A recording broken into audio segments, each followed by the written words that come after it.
The boot had been boiling for 2 hours, and it still wasn't soft enough to chew. Thomas Dodd sat on an upturned crate inside a canvas tent on the eastern slope of the Sierra Nevada and watched the leather curl at the edges of the tin cup like something trying to escape.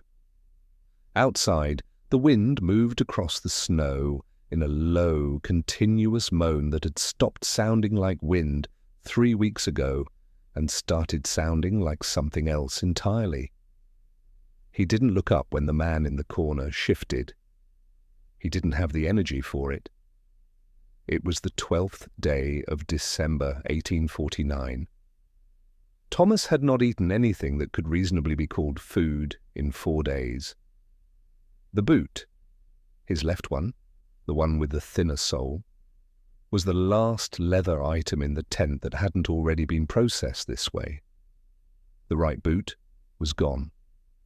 So were the straps from his pack, the belt he'd worn since Ohio, and a section of harness they'd cut from a dead mule 6 days earlier and divided between 8 men with the gravity of a land transaction. He pressed his thumb against the toe of the boot. Still hard.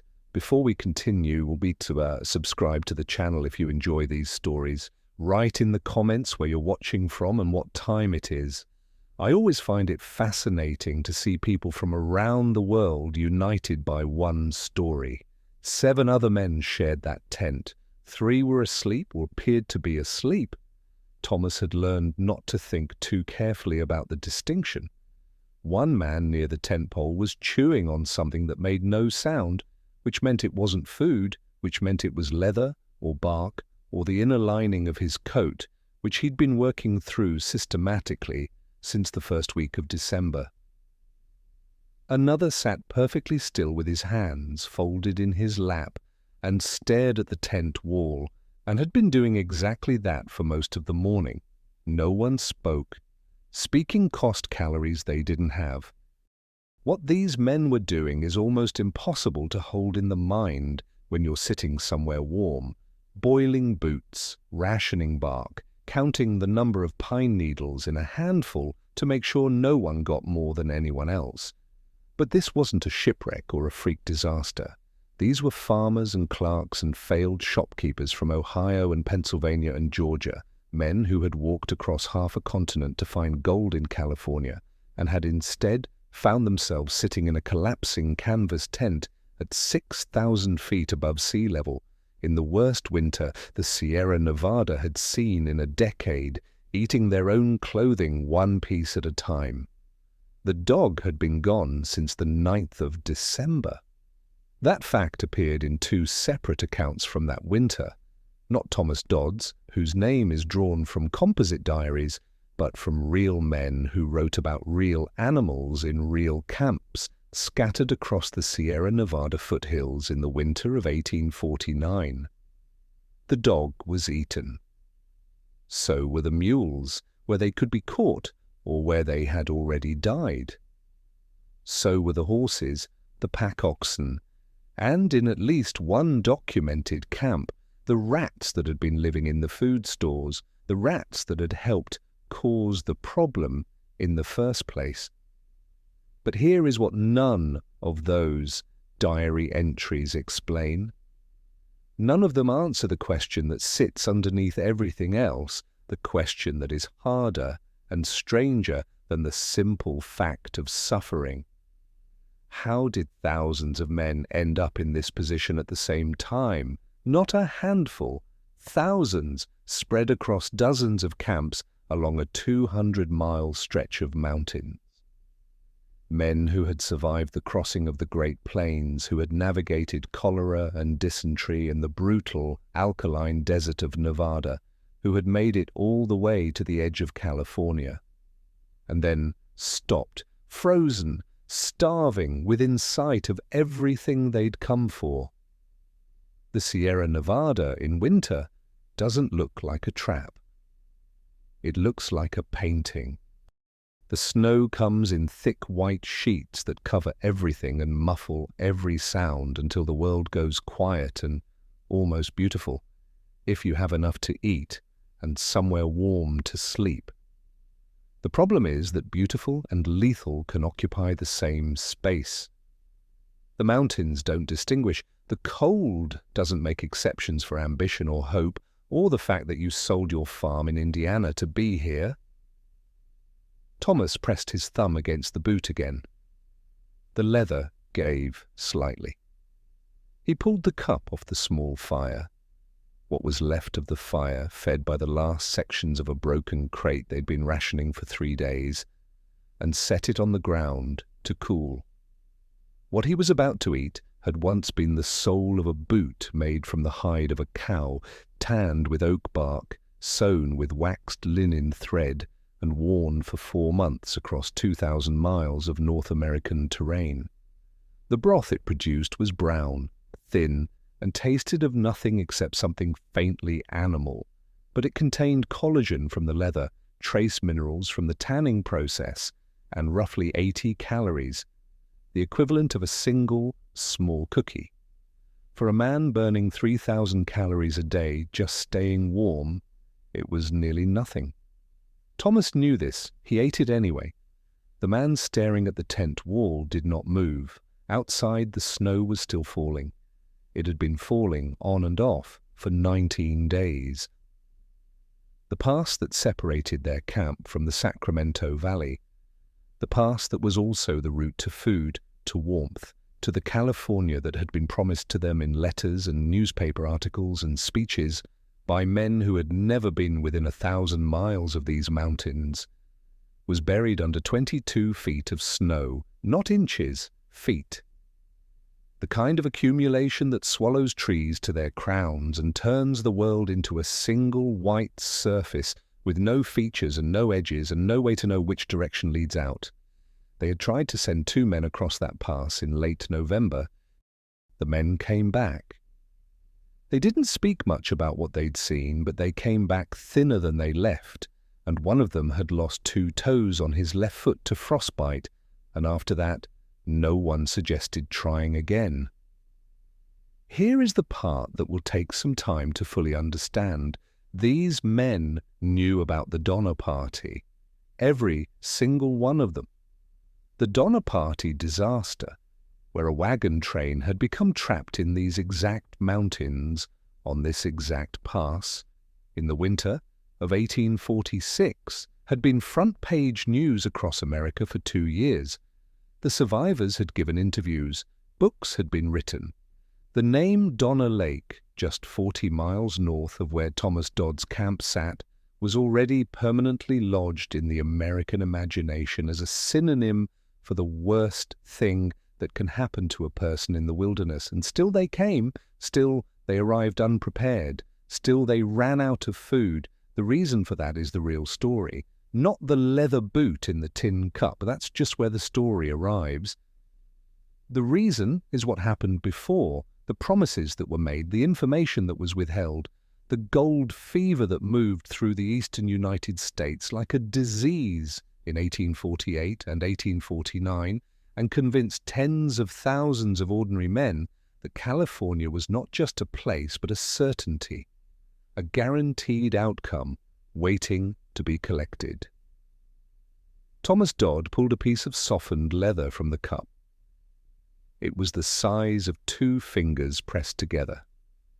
He chewed it 17 times, which was approximately the number of times required to break it down enough to swallow. Then he sat back and waited to see if his stomach would accept it. In the corner, the man who had been staring at the tent wall slowly closed his eyes. To understand how any of this happened, the camps, the starvation, the boots boiling in tin cups across a 200-mile stretch of the Sierra Nevada in the winter of 1849, you have to go back to before the snow. Back to what California looked like to a man standing in Ohio in the spring of that year, reading a newspaper by lamplight with a farm that hadn't turned a profit in 4 years, and a brother-in-law who'd already left and written back to say the gold was real. You have to go back to the beginning of the promise. The first thing a man noticed when he arrived in California in 1849 was the smell. Not gold, not opportunity. The smell of 10,000 unwashed bodies packed into a strip of land that had been, 18 months earlier, a quiet backwater of the Mexican frontier with a population smaller than most Ohio towns. San Francisco in the summer of 1849 smelled of salt water, rotting garbage, canvas mildew, horse manure, and wood smoke, all of it layered over something sweeter and more disturbing underneath, which was the smell of the bay mud exposed at low tide, rich and black and biological, like something enormous slowly decomposing in the sun. A man stepping off a ship in San Francisco Harbor in June 1849 had likely been traveling for 4 to 6 months. If he came by sea around Cape Horn, that was 5 months on a ship with 200 other men eating salt beef and hardtack and whatever could be preserved in barrels for a journey of 15,000 miles. If he came overland across the Great Plains and the Nevada desert, that was 4 months of walking, typically 15 to 20 miles a day, while dysentery moved through wagon trains like a slow fire, taking 1 or 2 people per week with a casualness that became, after a while, almost routine. 1 in 10 men who started the overland journey to California in 1849 did not finish it. That fact appeared in no newspaper published east of the Mississippi that year. What appeared instead were articles about gold nuggets the size of a man's fist found lying on the surface of riverbeds, about miners earning $1,000 a week with nothing but a pan and determination, about California as a place where the ordinary rules of American life, hard work yielding modest reward, savings accumulated slowly over decades, had been suspended in favor of something faster and more direct. President James Polk himself had confirmed the gold discovery in a speech to Congress in December 1848, holding up a sample of California ore. After that, the question wasn't whether to go, it was only how fast. What California actually looked like in the summer of 1849 requires a different set of details.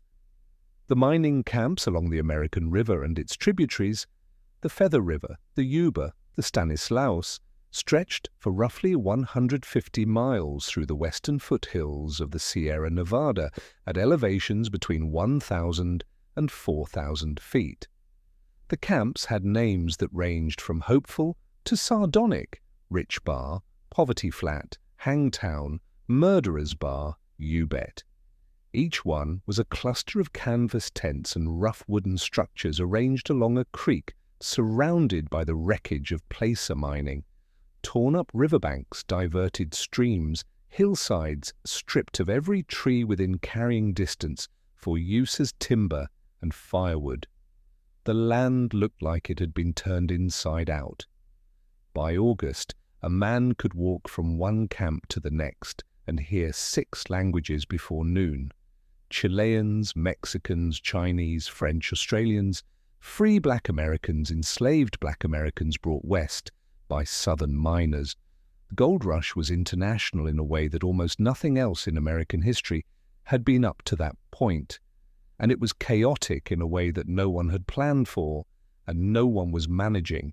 There was no law in most camps, no courts, no supply infrastructure, no hospitals, no system for anything beyond the informal agreements that men made with each other about who had staked which claim on which stretch of river. Into this world came the food economy, and the food economy was the first thing that broke most men. An egg in San Francisco in the summer of 1849 cost $1. In today's money, that is approximately $35 for a single egg.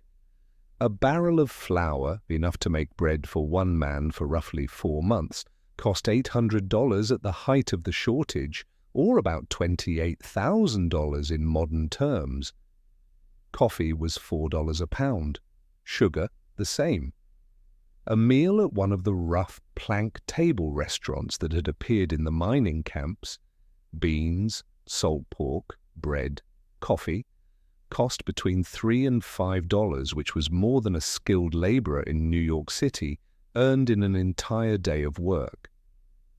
Most miners arrived in California having spent everything they had on the journey. They needed to start earning immediately. And in the summer months, some of them did. The early arrivals, the men who had moved fast and staked good claims on the richest stretches of river. But for every man pulling $50 worth of gold from a creek bed in an afternoon, there were 20 men panning gravel for 10 hours and finding flakes worth less than $1. The gold was real. The distribution of it was not what the newspapers had promised. By September, the arithmetic had become impossible for most miners to ignore. A man needed to eat. Eating cost $3 a day minimum in the camps, more if he was working hard and burning calories. A poor claim might yield $1 a day. Even a decent claim, better than average, might yield $5 or $6 on a good week, nothing on a bad one. After food, there was nothing left. After a month of this, there was debt. The merchants who had set up stores in the mining camps, men who had come to California with goods rather than picks and pans, were becoming wealthy at a rate that made the gold in the rivers look modest by comparison. The mountains were the backdrop to all of this. Always visible from the camps, white-capped even in August, rising to the east in a wall that seemed, from a distance, almost vertical. What the mountains looked like up close was a different matter. The Sierra Nevada is not a single ridge but a massive tilted block of granite, roughly 400 miles long and 70 miles wide, that rises gradually from the west and drops off sharply to the east. The western slope is wet. Storms coming in from the Pacific drop their moisture as they rise, and the result is dense conifer forests, rivers running fast and cold through deep granite canyons, and snowfall that accumulates in winter to depths that seem physically implausible until you see them. The eastern slope is the opposite, dry, exposed and ferocious in winter, stripped of the moisture that the mountains have already collected and left with nothing but cold and wind and a landscape that in December looks like the surface of a dead planet. The key passes, Donner Pass at 7,088 feet, Carson Pass at 8,574 feet, were the only routes across. In summer, a wagon could manage them with effort. By November, they were closed, not difficult, not dangerous, closed, physically impassable under 15, 20, sometimes 30 feet of snow. Every experienced mountain man in California knew the passes closed in November. The date shifted slightly year to year, but the window was predictable: leave the high country by mid-October or plan to stay until April. Most miners did not know this in the spring of 1849. The newspapers that had sent them west hadn't mentioned it. The emigrant guides that circulated in the east contained route information for the summer crossing, not survival instructions for a Sierra Nevada winter. The men who arrived in the foothills in June, July, August had 6 months before the passes closed. 6 months that felt, in the warmth of a California summer, like forever. Then October arrived. The temperature in the foothills dropped 20 degrees in the span of 2 weeks. The light changed, became thinner, lower, arriving at an angle that made everything look slightly unreal. The first storms swept in from the northwest and dumped snow on the upper elevations, just a dusting visible from the camps below, white on the peaks like a warning, written in a language most miners hadn't been taught to read. The experienced men, the mountain men, the veterans of previous Sierra winters, the Mexican miners from Sonora who knew this terrain intimately, began moving down, out of the foothills, into the Sacramento Valley where winter was mild and food was available. The majority of the 49ers did not move. They stayed because they believed October was too early to worry, because they had finally found a claim worth working and didn't want to abandon it, because moving down meant leaving the gold, and leaving the gold meant admitting that everything they'd risked and spent and sacrificed was not going to pay out before winter. And because somewhere in the back of every miner's mind was a calculation he'd been running since spring. If he left now, he'd arrive home with nothing, and what would he tell his wife, his father, the neighbors who'd watched him sell the farm and head west with that specific look on their faces that meant they expected him to fail? By the time the second storm hit in early November, the passes were already accumulating snow faster than anyone had predicted. A miner named Alonzo Delano, who kept a detailed journal through this period, recorded that the temperature at his camp in the northern foothills dropped to 12 degrees Fahrenheit on the night of November 7th. 12 degrees is cold enough to kill an unprotected man in 4 hours. Delano's tent had no floor. His blanket was wool, damp from weeks of rain before the freeze, and wool that is wet retains about 30% of its insulating capacity. He wrote that night that he could see his breath inside the tent when he held his candle up. Then the candle froze. The miners who stayed were about to discover that the problem they thought they had, not enough gold, was not their problem at all. Their problem was that they had arrived in a mountain winter with food calculated for a summer journey, in tents designed for mild weather, wearing clothes built for Ohio, with no knowledge of how to feed themselves from the land around them, no understanding of how quickly the human body fails at altitude without adequate calories, and no way out until the snow melted. And the snow had barely started. The average 49er was 28 years old and had never slept more than 50 miles from where he was born. That detail matters more than almost anything else about this story. These were not frontiersmen. They were not mountain men or fur trappers or soldiers hardened by years of outdoor campaigning. The men who flooded into the Sierra Nevada foothills in 1849 were overwhelmingly ordinary, a cross-section of American working life so average it almost defies drama, except that drama found them anyway. Farmers whose land had gone dry, apprentice tradesmen with no trade to inherit, clerks, school teachers, a surprising number of doctors who had abandoned their practices for the same reason everyone else had abandoned everything else, and younger sons. The second and third boys in families where the farm or the business went to the eldest, leaving the rest with ambition and no particular place to put it. What united them was not skill or toughness, it was debt and desire in roughly equal measure. Alonzo Delano left his dry goods business in Ottawa, Illinois in April 1849. He was 41, older than most, with a wife, 3 children, and a business that had been declining for 2 years. He kept a journal from his first day on the trail, and what emerges from those pages is not the voice of an adventurer, but of a meticulous, slightly anxious man who recorded the price of everything, noted every illness in his party, and worried constantly and specifically about whether the oxen were eating enough. He was not built for hardship. He knew it. He went anyway.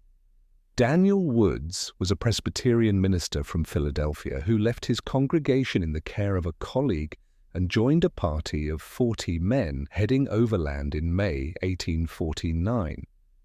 He wrote that he felt called westward by something he couldn't name precisely. Not greed, he insisted, but a desire to participate in what he called a great national movement.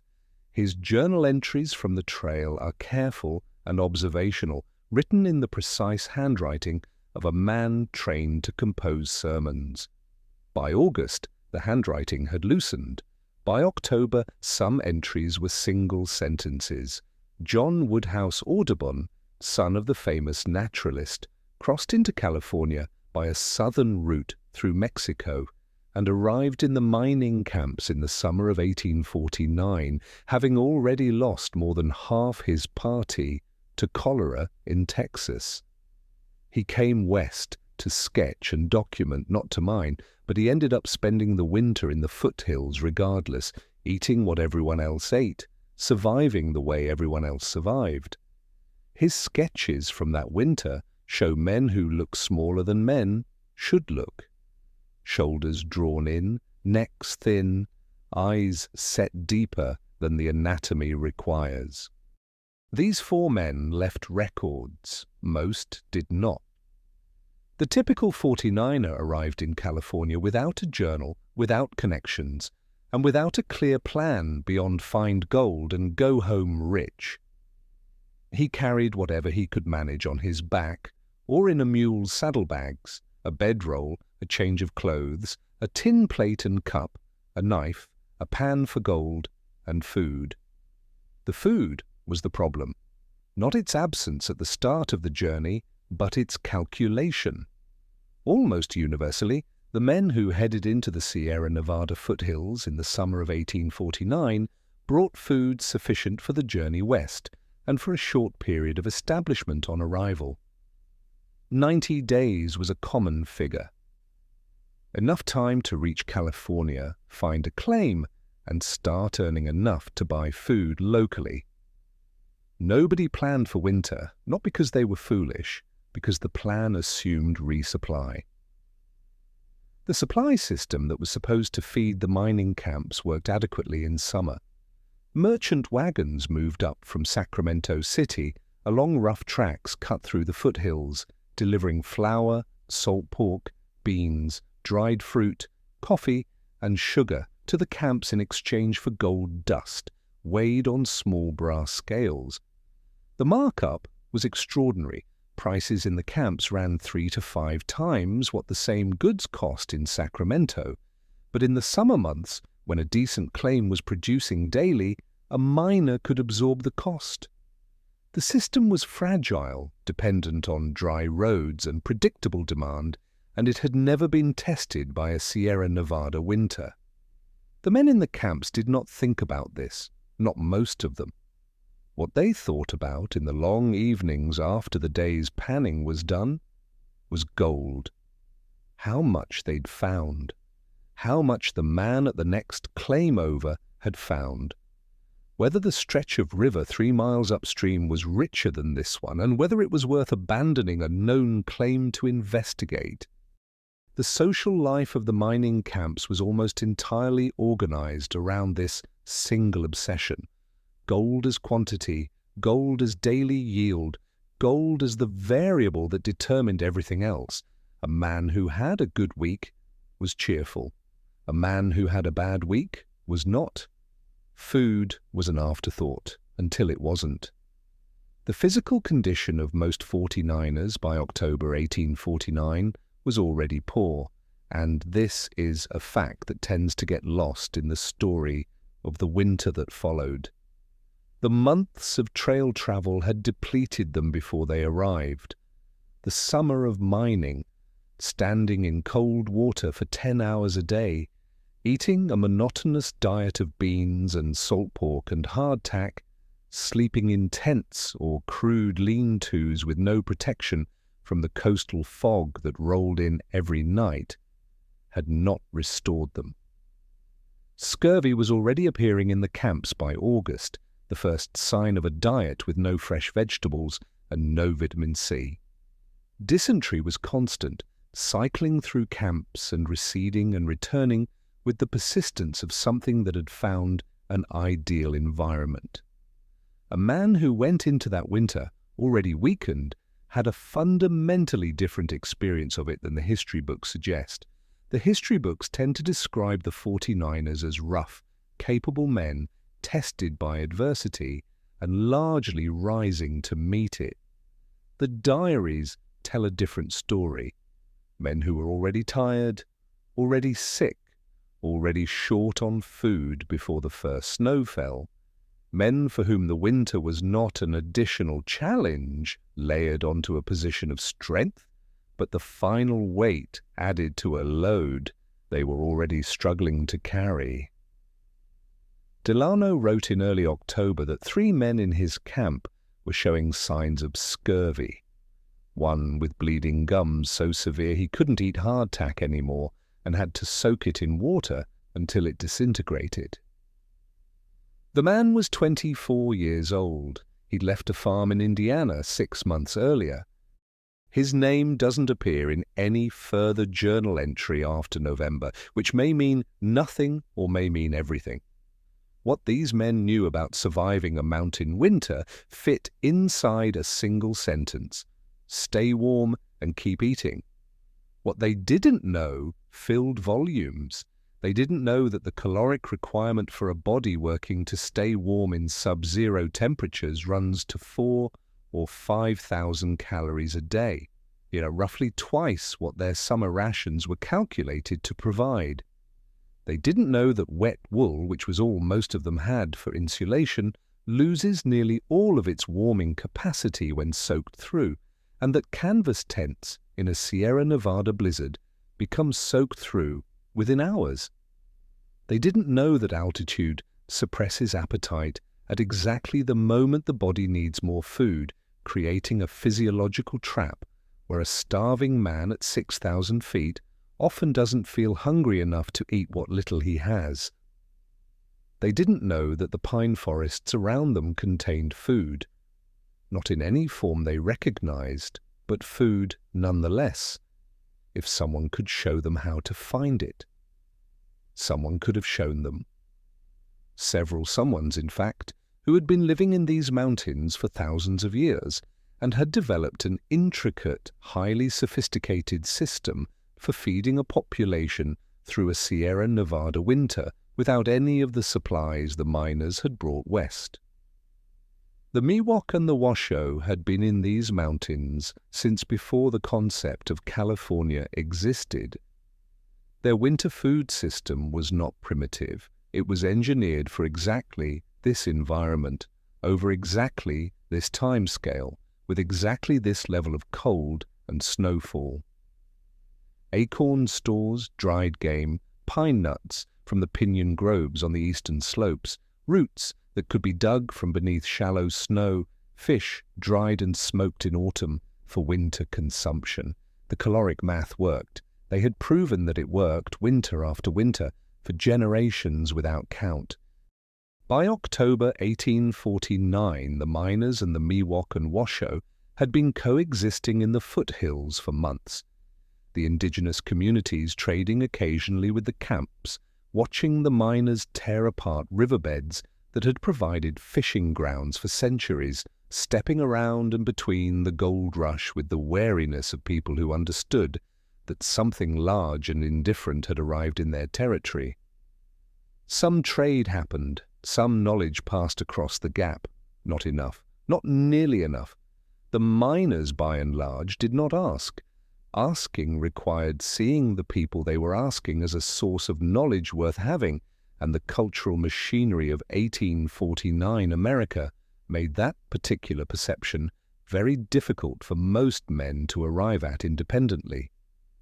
So they went into the winter with what they had.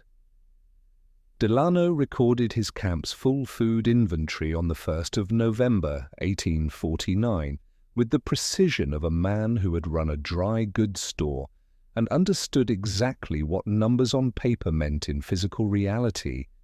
8 men, 40 pounds of flour, 12 pounds of salt pork, 6 pounds of dried beans, 2 pounds of coffee, a small amount of sugar, already half gone, a tin of baking powder, nothing else. He did the calculation in the margin of the journal page. If they ate at normal rations, the food would last 3 weeks. If they cut to half rations immediately, 6 weeks. The snow, he wrote in the same entry, showed no sign of stopping. He did not write what he would do after 6 weeks. He closed the journal and put it inside his coat to keep it from freezing, and the next entry doesn't come until 4 days later, and it begins mid-thought, as though he had already been arguing with himself for days before he picked up the pen. What those 4 days contained is not recorded. But by the time he started writing again, the flour was already 10 pounds lighter than it should have been, and one of the 8 men was sick. Not scurvy, not dysentery, but something that presented as a deep and total exhaustion, the kind where a man lies down in the afternoon and cannot explain why he cannot get up again. That man's name was Samuel. Delano doesn't give a surname. He notes Samuel's condition with the same careful, specific language he used for the oxen back in Illinois. Observational, measuring, tracking a variable. What the entry doesn't contain is any sense that Delano knew what was coming. What kind of winter this would be. What it would require of all of them. None of them knew that yet. The snow falling outside Delano's tent on the 5th of November was by every meteorological measure just the beginning. The storm system that had stalled over the Sierra Nevada that week was one of 3 that would arrive in sequence over the following 30 days, each one dropping more snow than the last, each one narrowing the window of possibility a little further until the window closed entirely, and what had been a difficult situation became something with no clear exit. The passes had been manageable in late October, difficult but manageable. By the 15th of November, that was no longer true, and the exact moment when the miners understood this, not suspected it, not feared it, but understood it with the flat certainty that changes how a man breathes, was not a dramatic revelation. It was smaller than that. It was the morning one man walked to the edge of camp, looked up at the ridge that separated him from the Sacramento Valley and everything beyond it, and came back without saying anything at all. The third storm arrived on the 17th of November and did not leave for 11 days. Not a pause. Not a lighter day in the middle where a man could get his bearings. 11 days of continuous snowfall, measured later by surveyors at an accumulation of 6 feet and 4 inches at 4,000 feet elevation, which meant at 6,000 feet, where many camps sat, the accumulation was deeper still. The temperature on the night of the 20th dropped to minus 14 degrees Fahrenheit. At that temperature, exposed skin freezes in under 4 minutes. At that temperature, the moisture in a man's breath freezes on his beard and moustache within an hour of going outside, forming a mask of ice over his lower face that pulls at the skin when he tries to speak. Several camps lost their tents on the 3rd day. The canvas, stiffened by cold and laden with snow, split along the seam lines with sounds that survivors described as resembling rifle shots. In the Sacramento Valley, 60 miles west and 4,000 feet lower, it was raining. That geographical fact is worth stopping on. 60 miles, the distance a healthy man can walk in 3 days on flat ground. Between where the miners sat freezing and where the nearest warm shelter and available food existed, there were 60 miles of terrain. But those miles included a mountain wall with passes buried under snow measured in feet, not inches, and temperatures that could kill an unprotected man before he covered the first 5 of those 60 miles. Distance in the Sierra Nevada is not measured in miles. It is measured in elevation, exposure, and what the body can sustain. The miners understood this now. The understanding arrived differently for different men. Some gradually, some in a single moment of cold clarity. But by the end of November, every camp above 4,000 feet had arrived at the same conclusion. They were not getting out until spring. Here is the fact that reframes everything that came before it. the fact that none of the newspaper articles and emigrant guides and presidential speeches had included in their accounting of California's promise. The food shortage that killed men in the Sierra Nevada in the winter of 1849 was not an accident of weather. The storm was not the cause. The storm was only the lock clicking shut on a trap that had been built months earlier, thousands of miles away, by men who had never seen these mountains. In 1848, when gold was confirmed in California, newspapers across the eastern United States faced a choice about how to cover the story. The conservative choice: report the facts, including the difficulty of the journey, the brutality of the California climate, the absence of infrastructure, the genuine danger of heading west without adequate preparation, would have been accurate. It also would have sold fewer papers and generated less of the hysteria that was, in 1849, the most commercially valuable commodity in American publishing. They chose the other option. What ran in papers from Boston to St. Louis through the winter of 1848 and into 1849 was a version of California built from the most extreme positive reports, stripped of context and amplified by each retelling. A miner earning $50 in a good week became, in print, a miner earning $50 a day. The distance to California shrank in description. The journey became an adventure rather than an ordeal. And California itself, its food supply, its shelter, its capacity to absorb and sustain tens of thousands of new arrivals, was described as though San Francisco were Philadelphia, as though the Sierra Nevada foothills were the Ohio farmland these men were already familiar with. The men who came west on the strength of these descriptions brought food for a journey, not for a winter. They arrived expecting to buy what they needed. What they found was a market so distorted by scarcity and demand that it functioned less like a store and more like a siege. 40,000 men arrived in California in 1849. The agricultural infrastructure to feed them did not exist. It could not have been built in 18 months, even with planning, which there had been none of. The supply chain from Sacramento into the mountains was improvised, unreliable, and completely dependent on passable roads. Roads that the November storms had now buried. This was not bad luck. It was the predictable outcome of a specific set of decisions made by specific people who were not in the mountains when the snow fell. The men in the camps did not know this architecture of cause and effect.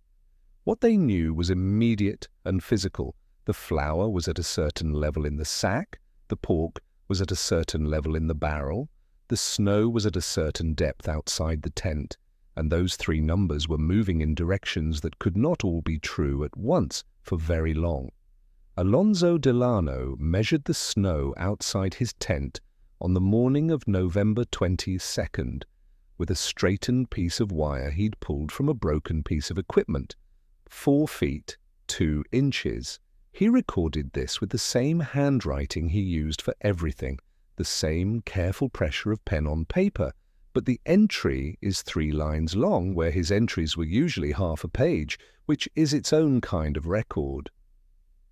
The Donner Party had been trapped less than 40 miles north of Delano's camp, exactly 3 years earlier. Every miner knew the name. The Donner Party's ordeal, trapped in the same mountains in an earlier bad winter, in 1846, had been reported extensively. The survivors had spoken publicly. The details were not vague. 87 people trapped. 48 survived.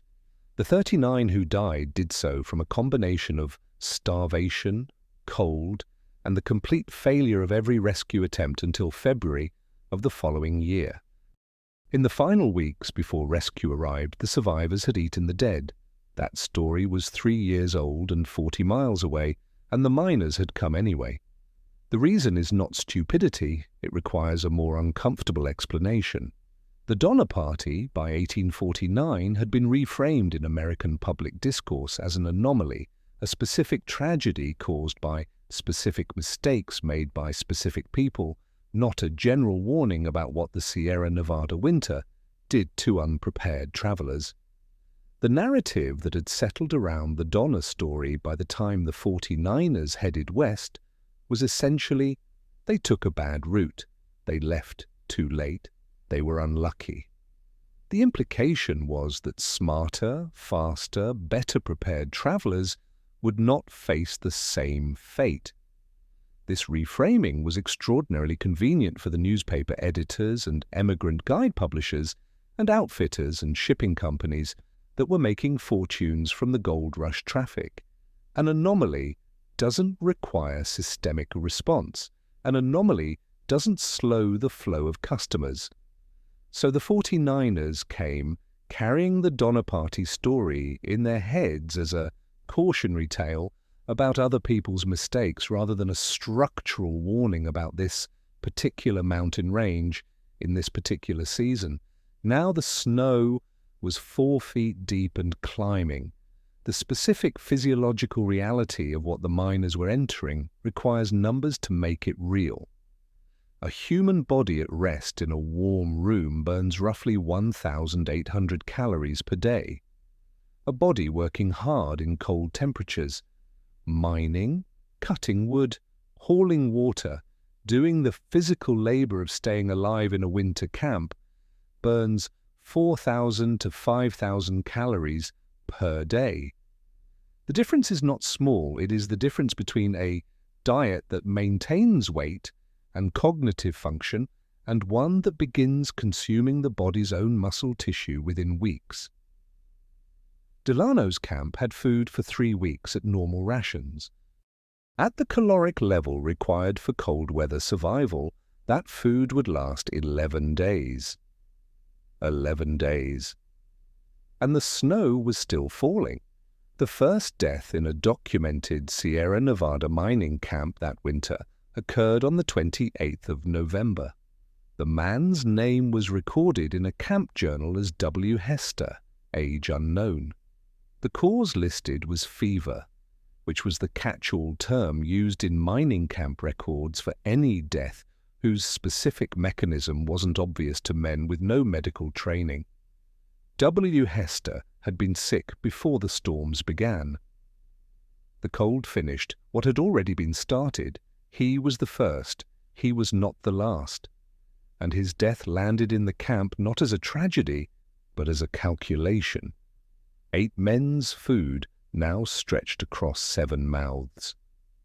The arithmetic improved by exactly 1 death's worth. No one wrote about how that felt. The journal entry recording Hester's death is 4 words long. The question now hanging over every camp in the Sierra Nevada was not whether the situation was dangerous. The danger was visible and measurable and immediate. The question, the one that would determine who lived and who didn't, the one that had no obvious answer, was what a man could actually eat in these mountains when everything he'd brought with him was gone. Some men thought they knew. Some had heard, vaguely, that indigenous people ate roots and pine nuts and things foraged from the land. Some believed they could hunt. There were deer in the Sierra Nevada, everyone knew that, and a deer represented hundreds of pounds of meat and the possibility of several weeks' survival. What almost no one understood yet was that the deer had already moved. In November, the deer in the Sierra Nevada follow the snow line down. They descend to lower elevations before the deep snow traps them, driven by the same survival logic that the miners had failed to apply to themselves. The deer were gone, the merchants were gone, the roads were gone. The snow that fell on November 17th had stopped feeling like weather and started feeling like a wall. On the morning of the 29th, 2 men from a camp near the North Fork of the American River attempted to cross the ridge to the west on foot, carrying 3 days of food and the conviction that they could reach Sacramento in time to send back a supply party. They were experienced walkers. One had crossed the Great Plains on foot, and they left at first light with a confidence that the other men in camp recorded without comment. They came back 36 hours later. Neither man spoke immediately upon returning. One sat down directly in front of the fire and held his hands over the flame with his eyes closed. The other went to his bedroll and lay down facing the wall. What they had seen on the ridge no one asked directly, but the camp's behavior shifted the following day in ways that are documented even if the reason isn't stated. 3 men began inventorying their personal belongings with the systematic attention of people who have decided that certain categories of objects need to be reconsidered. One man cut the leather straps from his pack and set them aside separately from the rest of his equipment. He didn't boil them yet, but he put them where he could find them. The snow that fell in November 1849 would not melt until April. 5 months. The average miner had food for 6 weeks. What happened inside those camps in the months between those 2 facts is a story that exists almost entirely in the margins, in the brief, careful, sometimes deliberately vague entries of men who were writing for themselves, never imagining that anyone else would read what they'd written, and who chose their words with the restraint of people who had decided that some things were better recorded at a distance. The distance between what the diaries say and what actually happened was about to close very fast. A typical day in a Sierra Nevada mining camp in December 1849 began before dawn, not from ambition, but from cold. The temperature inside a canvas tent at 4 in the morning dropped to within a few degrees of the temperature outside, which meant that sleeping was less a state of rest than a state of controlled shivering. The body burning calories it didn't have to generate the heat required to survive the night. A man woke, not refreshed, but depleted, his muscles stiff in a way that wasn't soreness but something closer to the body's systems running below minimum threshold. He woke because staying still had become indistinguishable from the early stages of freezing to death, and some part of the nervous system that operates below conscious thought understood the difference and forced movement before the mind was ready for it. The first task was fire, always fire, before food, before water, before anything else. Wood was running out in most camps by early December. The immediate perimeter of each camp had been stripped of burnable material within the first weeks. Branches, deadfall, the wooden frames of abandoned equipment, sections of broken wagon. What remained required men to move further from camp into deep snow to find standing timber, fell it with tools that were never designed for serious logging, cut it into sections, and drag those sections back through snow that could be chest deep in the drifts between trees.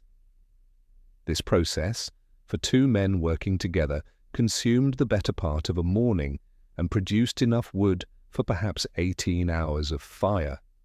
Not a roaring fire, but the carefully managed, miserly burning of a camp that understood exactly how much heat each piece of wood represented and could not afford to waste a degree of it. The fire was fed in increments, not thrown on in armloads. Breakfast in the first weeks of December was still something that resembled food. Hardtack, dense, unleavened crackers made from flour and water and baked until they achieved a hardness that made them nearly impervious to moisture, insects, and time, formed the base of almost every camp's morning meal. A standard issue hardtack cracker measured roughly 3 inches by 3 inches and contained approximately 100 calories. The daily ration for most camps had already been cut to 3 crackers per man by early December, which meant breakfast was 300 calories, about a sixth of what a body working in cold conditions actually needed. What hardtack tasted like after 2 months in a saddlebag requires a moment of attention because the taste mattered psychologically in ways the calorie count doesn't capture. It tasted of nothing initially, a dense, slightly mineral blankness that resisted the teeth and released no flavor when chewed. If the saddlebag had been wet at any point, and it had always been wet at some point, the hardtack developed a faint sourness underneath the blankness. If it had been stored near the salt pork, it absorbed some of that smell without absorbing any of the fat, which was the worst possible outcome. The suggestion of richness with none of the substance. The men ate it without comment. Eating had stopped being a social event sometime in mid-November. Salt pork was the other pillar of the winter diet, and salt pork is worth understanding in its physical reality rather than as an abstraction. It was pork, belly, jowl, shoulder, cured in dry salt or brine until it could be preserved for months without refrigeration. The salt penetration was total, which meant the meat itself was not really meat in any fresh sense, but a dense, fibrous, intensely saline material that had to be soaked in water before cooking to reduce the salt content to a level the kidneys could process without damage. Soaking required water. Water in a Sierra Nevada camp in December required melting snow, which required fire, which required wood. Every element of the food chain looped back to the same exhaustible resource. By the time a piece of salt pork reached a man's tin plate, it had been soaked, boiled, and reduced to something grey and stringy that tasted primarily of the salt it hadn't fully released. It contained roughly 150 calories per 2-ounce serving. The daily ration by early December in most camps was 2 ounces. Total, 300 calories from hardtack, 150 from salt pork, 450 calories per day for a body that needed 5 times that amount. The mathematics of this didn't require a pencil.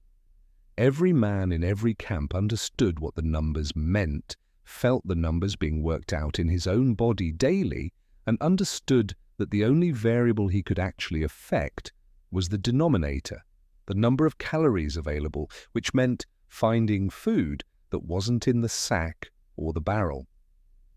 Here is where the story turns in a direction that most accounts of the Gold Rush winter leave out entirely. The food that kept the largest number of Sierra Nevada miners alive through December and into January did not come from their own stores. It came from trade. Specifically, from trade with the Miwok and Washoe peoples, who had been living in and around these mountains since long before any miner set foot on the western slope of the Sierra Nevada. The Washoe occupied the territory on the eastern side of the mountains, around what is now Lake Tahoe and the high desert valleys beyond.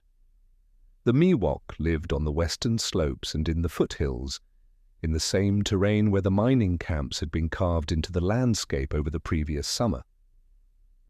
Both groups had developed over generations a food preservation and storage system precisely calibrated for the Sierra Nevada winter, and that system produced specific foods in specific quantities that could survive storage and trade. The most important of these was pine nuts. The single-leaf pinyon pine grows primarily on the eastern slopes of the Sierra Nevada, between 4,000 and 8,000 feet, the same elevation range where many mining camps sat. In autumn, it produces small, dense, oil-rich nuts inside its cones, harvested by the Washoe in September and October through a process of beating the cones from the trees and then processing them over heat to extract the nuts. A single pinyon pine in a good year produces several pounds of nuts. A good harvest across a stand of mature trees produced quantities sufficient to store for months. The caloric density of pine nuts is extraordinary. A single ounce contains 190 calories, more than hardtack, more than salt pork, by weight, and delivered with fat and protein in proportions the human body can process efficiently. More importantly, for men already showing signs of nutritional deficiency, pine nuts contain thiamine, niacin, and iron in quantities that hardtack and salt pork provided essentially none of. The Washoe traders who brought pine nuts to the mining camps in November and early December asked for specific things in return. Metal tools, in particular, were valued: knives, awls, needles, glass beads, cloth. The exchange rates were not fixed, but were negotiated, and the negotiations required at least one person on the miners' side who could communicate across the language gap, which meant camps with a polyglot member, a man who had spent time in Spanish California or who had learned rudimentary trade signs from the overland trail, had access to this resource that other camps did not. The camps that traded for pine nuts survived at significantly higher rates than those that did not.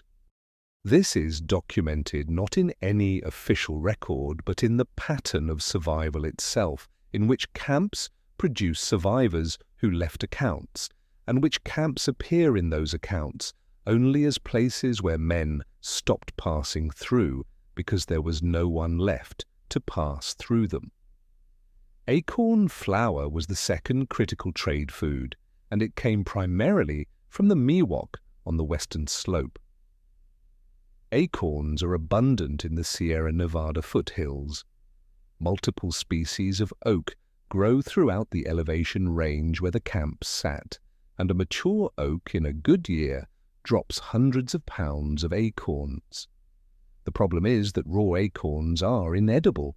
They contain tannins, bitter, astringent compounds that cause nausea and digestive damage if consumed in quantity. Eating raw acorns does not feed a person, it makes a person sick. The Miwok had solved this problem with a process of leaching, grinding the acorns to flour, and then washing the flour repeatedly with water until the tannins dissolved out, leaving a smooth, slightly sweet meal that could be cooked into a dense porridge or formed into cakes and baked on hot stones. The resulting food contained roughly 500 calories per cup and kept well in cold temperatures. It was, in the context of a Sierra Nevada winter camp, as close to a perfect survival food as the local environment produced. The miners who received acorn flour from Miwok traders almost universally tried to prepare it themselves without the leaching process. The results were exactly what the tannin content predicted: nausea, cramping, diarrhea, that a dehydrated, cold-stressed body could not afford. Several diary entries from December 1849 record men dismissing acorn flour as poisonous or at best indigestible and abandoning it. What they were actually doing was skipping the step that made it food. The camps where someone, a trader, an interpreter, a Miwok woman who stayed long enough to demonstrate the process, communicated the leaching requirement, were the camps where acorn flour became a survival resource rather than an additional problem. Both of these foods, pine nuts and acorn flour, had been available within walking distance of most mining camps since before the snow began. The trees that produced the pine nuts were visible from camp. The oaks that produced the acorns grew in the same canyons where the miners had spent the summer panning. The knowledge required to convert these raw materials into calories had existed, fully developed and freely demonstrable, in the indigenous communities sharing this landscape. The miners had spent the summer ignoring that knowledge. They were paying for it now in the currency of hunger. Dried venison was a third trade food. Deer meat, sliced thin and dried over smoke until it achieved a jerky-like consistency that could be stored for months without spoiling. The Washoe and Miwok hunters had conducted their deer hunts in September and October before the animals descended to lower elevations, and had processed the meat through the autumn. By December, it was available in quantity at trading meetings, though the quantities were finite. A community that had hunted and dried venison for its own winter consumption could not trade away unlimited amounts without compromising its own food security. The miners who got dried venison treated it with the reverence of a valuable material because it was exactly that. Delano recorded receiving a small amount, and he doesn't specify the quantity, from a Washoe trader in early December, and dividing it among 7 men with a brass scale used for weighing gold dust. The fact that he used his gold scale to divide food is its own complete picture. By mid-December, the trade network was already weakening. The Washoe traders came less frequently as the snow deepened on the eastern passes they used to travel between their winter camps and the mining elevations. The Miwok traders on the western slope continued longer, but the mining camps that had treated Miwok people with open hostility during the summer, and many had, viewing them as obstacles or threats or simply beneath consideration, found that those traders chose other destinations for their goods. The camps that had been hostile were the camps now running lowest, and this is not a pattern that any miner wrote about explicitly.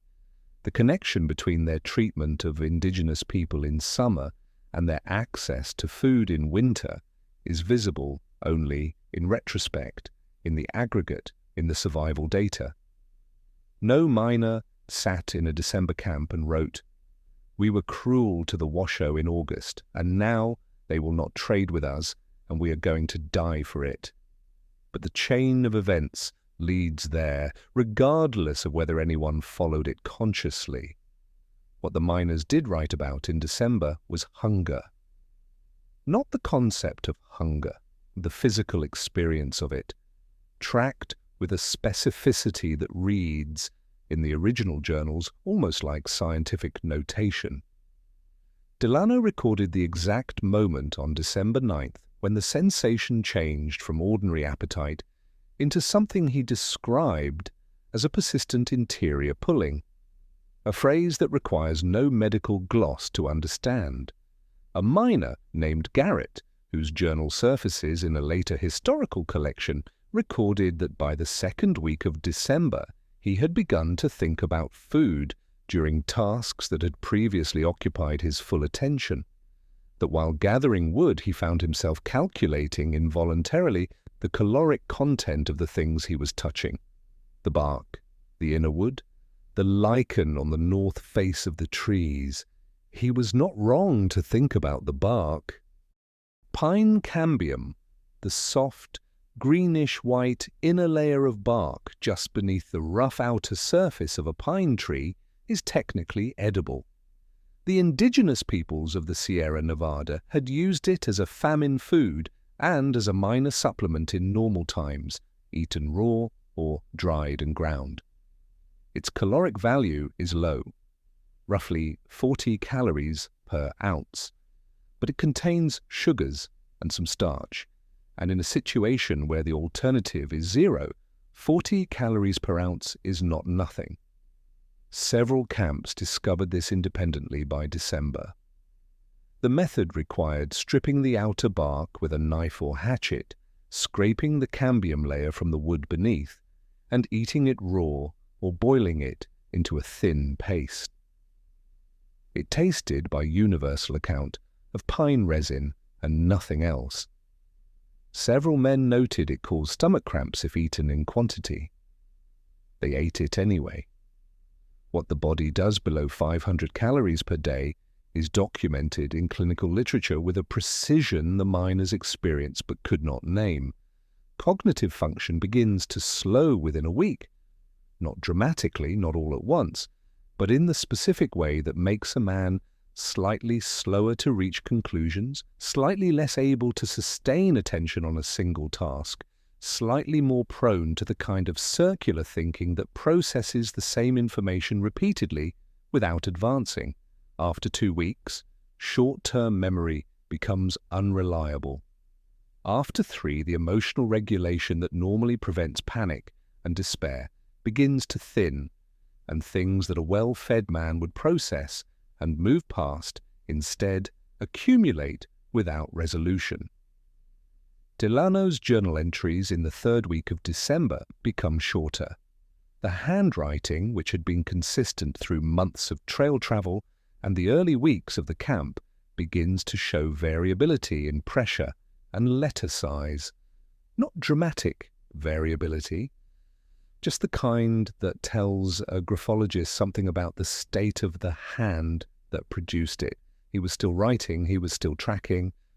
On December 19th, he recorded the remaining food inventory: 11 pounds of flour, 3 pounds of salt pork, a handful of dried beans, and a quantity of pine nuts received in trade that he described as sufficient for perhaps 4 days at current rations. Current rations at that point were less than half of what they had been in November. 8 men, 11 pounds of flour, 3 pounds of salt pork, 4 days of pine nuts. In the corner of that same page, in slightly smaller writing than the main text, he noted that the snow outside was now 5 feet 8 inches at the measuring point he'd established at the edge of camp. Then he noted that the sky, for the first time in 11 days, showed a strip of blue above the western ridge. He didn't write what that meant to him. He just wrote that it was there. Then the next morning, the clouds came back, and by afternoon, the snow had started again, and the strip of blue had closed as completely as if it had never existed, and the camps along the Sierra Nevada foothills went back to the arithmetic of survival that had no solution anyone had yet found. The pine nuts ran out on the 23rd. The Washoe trader who might have brought more had not appeared in 6 days, and the snow on the eastern approach to camp was now deep enough that the tracks from his last visit had completely disappeared, and there was no way to know if he was coming back, or if he was safe, or if the eastern passes had finally closed entirely, and the last connection between the mining camps and any external food source had quietly, without announcement, shut down. The first thing starvation took was not strength, it was patience. This surprised the men who documented it, or rather it surprised them in retrospect, when they had enough distance to recognize the pattern. In the moment, it presented as irritability, a shortening of the fuse that each man experienced privately and attributed to specific causes rather than the systemic one. A man snapped at his tent mate over the placement of a boot near the fire. 2 men in a camp on the Yuba River nearly came to blows over the division of a portion of pine cambium that, when weighed on a gold scale, differed between the 2 servings by less than 1/4 ounce. The argument lasted the better part of an afternoon and was not fully resolved before dark. 1/4 ounce, 10 calories. Men with engineering degrees and ministerial educations nearly fought over 10 calories. The clinical name for what was happening to their brains is glucose depletion, the process by which a mind running below its required caloric intake begins to reallocate its limited energy away from the higher cognitive functions, the parts of the brain responsible for impulse control and long-term thinking and emotional modulation, toward the more ancient systems concerned with immediate survival. The result in practical terms is that a starving man becomes progressively more like the most frightened version of himself, reactive, territorial, unable to think past the next meal, unable to tolerate frustration that a well-fed version of the same person would absorb without registering it. The miners did not have this framework. They had only the experience of it, and the experience felt, to most of them, like a moral failing. Delano wrote in late December that he had found himself angry, deeply, irrationally angry, at a man in his camp named Porter for reasons he could not articulate on paper beyond describing Porter as having looked at him in a way he found intolerable. He wrote this down, clearly uncomfortable with what it revealed, and then wrote a second sentence noting that Porter was a good man and that he believed The anger was not reasonable. The self-awareness was intact. The anger was also still there. He left the entry without resolution, which was itself a kind of document. What held camps together during this period was not individual character, it was the mess. The mess was the basic social unit of the mining camp, a group of men, typically 4 to 8, who shared a tent and combined their food and ate together from a common supply. In summer, the mess was primarily a practical arrangement. Pooling resources reduced costs, simplified cooking, made it easier to manage equipment.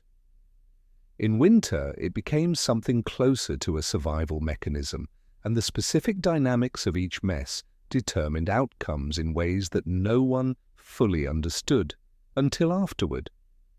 The messes that maintained strict equality, weighing portions, rotating responsibilities, enforcing a rule that no one ate before everyone had their share, survived at higher rates than those where the food distribution became informal. Informality under starvation conditions did not produce generosity.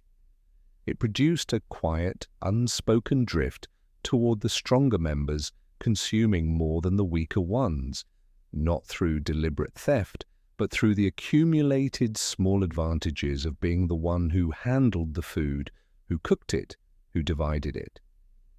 In several documented camps, a single man emerged as the mess keeper, the person responsible for rationing and distribution, and this role, held consistently by the same individual, was the single, strongest predictor of whether a camp's food lasted long enough to matter. The mess keepers in the camps that survived were not the largest men or the most experienced outdoorsmen. They were, in nearly every case, the men who were best at arithmetic and most comfortable with being disliked for the decisions arithmetic required. Delano was his camp's mess keeper. He recorded every ounce. The psychology of sharing food under conditions of genuine scarcity requires examination because it runs directly counter to what most people would predict. The instinct theory that starving men hoard and compete and prioritize themselves above the group was not consistently what happened. In the camps with functioning mess structures, something more complex emerged. Men who had enough to share did share, even when sharing meant their own portion dropped below the level that felt sustainable. The reason, documented in enough diaries to be considered a pattern rather than an anomaly, was social rather than altruistic. The men who shared did so because the alternative, watching a companion die when a shared ration might have prevented it, was psychologically unbearable in a way that their own hunger was not. This was the twist buried inside the gold rush winter. The culture that had sent these men west, the culture of individual ambition, competitive acquisition, the belief that a man's success was his own, and his failure equally so, was precisely the wrong culture for what they were actually facing. The men who survived longest were the ones who abandoned that framework most completely, who converted their mess from a cost-sharing arrangement into something that functioned more like a small, desperate community with collectively managed resources and mutually enforced rules. The men who went alone, or who hoarded within the mess, died in higher numbers. Not universally. There are documented exceptions, but in the aggregate, the pattern is consistent enough to be structural. The body, meanwhile, was conducting its own separate emergency. Scurvy had been advancing steadily since August in men who had already shown symptoms, and in December it reached a stage that moved beyond bleeding gums into the territory that the disease's later stages produce. The connective tissue that holds scar tissue together begins to fail. Old wounds, healed months or years earlier, can reopen as though they had never closed. Joints become swollen and painful with a specific hot ache that made the simple act of bending a knee or gripping a tool a deliberate, wincing effort. Skin bruises at a touch. The psychological effects of scurvy at advanced stages include depression of a character that feels intrinsic rather than circumstantial, a heaviness of mind that the sufferer cannot attribute to the cold or the hunger because it feels deeper than either. A miner named Garrett wrote in his journal that by Christmas he had stopped believing he would get out, not as a conclusion he had reasoned toward, as a feeling that was simply present when he woke in the morning, the same way cold was present, without requiring any specific event to justify it. He wrote this, and then wrote on the same page a list of things he would eat when he returned to Ohio. The list is 14 items long. It begins with his mother's cornbread and ends with apple pie and contains, in the middle, a specific description of a cut of beef he had eaten once at a tavern in Columbus that he had not thought about in years. The handwriting on this list is markedly steadier than the surrounding entries. The food fantasies were universal. They appear in almost every diary from that winter, sometimes as lists, sometimes as extended, almost literary descriptions of specific remembered meals, sometimes as what appear to be fully imagined future meals in meticulous detail. A man who could not describe his own physical condition without the handwriting losing coherence could describe an imagined plate of food with the precision of a technical document. This is a documented psychological phenomenon, the obsessive food ideation that occurs during prolonged starvation, studied systematically in the 1940s by researchers examining the psychology of famine. The mind, deprived of the sensory experience of eating, generates it from memory and imagination with an intensity that increases in direct proportion to the deprivation. It is not comfort. It is something closer to a symptom. The brain's hunger centers overwhelming other cognitive processes in the same way that physical pain demands attention. The men found it variously soothing and tormenting, sometimes both in the same entry. Tobacco played a strange and specific role in the camps that had it. Several miners had brought tobacco west. It was cheap, lightweight, and had been used for decades as an appetite suppressant by men doing difficult physical labor. Under normal conditions, this property was incidental. Under starvation conditions, it became a primary resource. Men who had tobacco shared it, traded it, rationed it with the same careful attention they gave to food. A pipe smoked in the morning reduced the acute sensation of hunger for 1 to 2 hours, not by providing any nutrition, but by engaging the nicotinic receptors that partially overlap with the brain's hunger signaling systems. What tobacco actually did, metabolically, was accelerate the problem. Nicotine increases the body's baseline metabolic rate, meaning a man who smoked was burning slightly more calories per hour than one who didn't. The short-term suppression of hunger came at the cost of a long-term increase in caloric need. The camps that relied heavily on tobacco to manage hunger were, without knowing it, making their food supply last a shorter time. By January, most of the tobacco was gone anyway. What remained as a psychological tool was ritual. The camps developed them independently, without coordination, in forms that reflected the specific personalities of the men involved. In Delano's camp, the ritual was the evening inventory. Every night, before sleep, he read the remaining food quantities aloud while the other men listened. This served no logistical purpose that couldn't have been achieved silently. The listening was the point. The shared acknowledgement of exactly how much remained, stated in a steady voice by a man they trusted to have counted correctly, provided a frame of reference that prevented the specific anxiety of not knowing how bad it was from becoming worse than knowing. In another camp, documented in a later collected memoir, the ritual was a rotating story. Each man, on his designated night, told a story about a place he had been that was warm. Not a good story necessarily, just a detailed account of warmth. The listeners closed their eyes. The man who told the worst story by common consensus had to take the first watch the following morning. The stakes were minimal. The game was not about the stakes. What these rituals shared was structure imposed on shapelessness.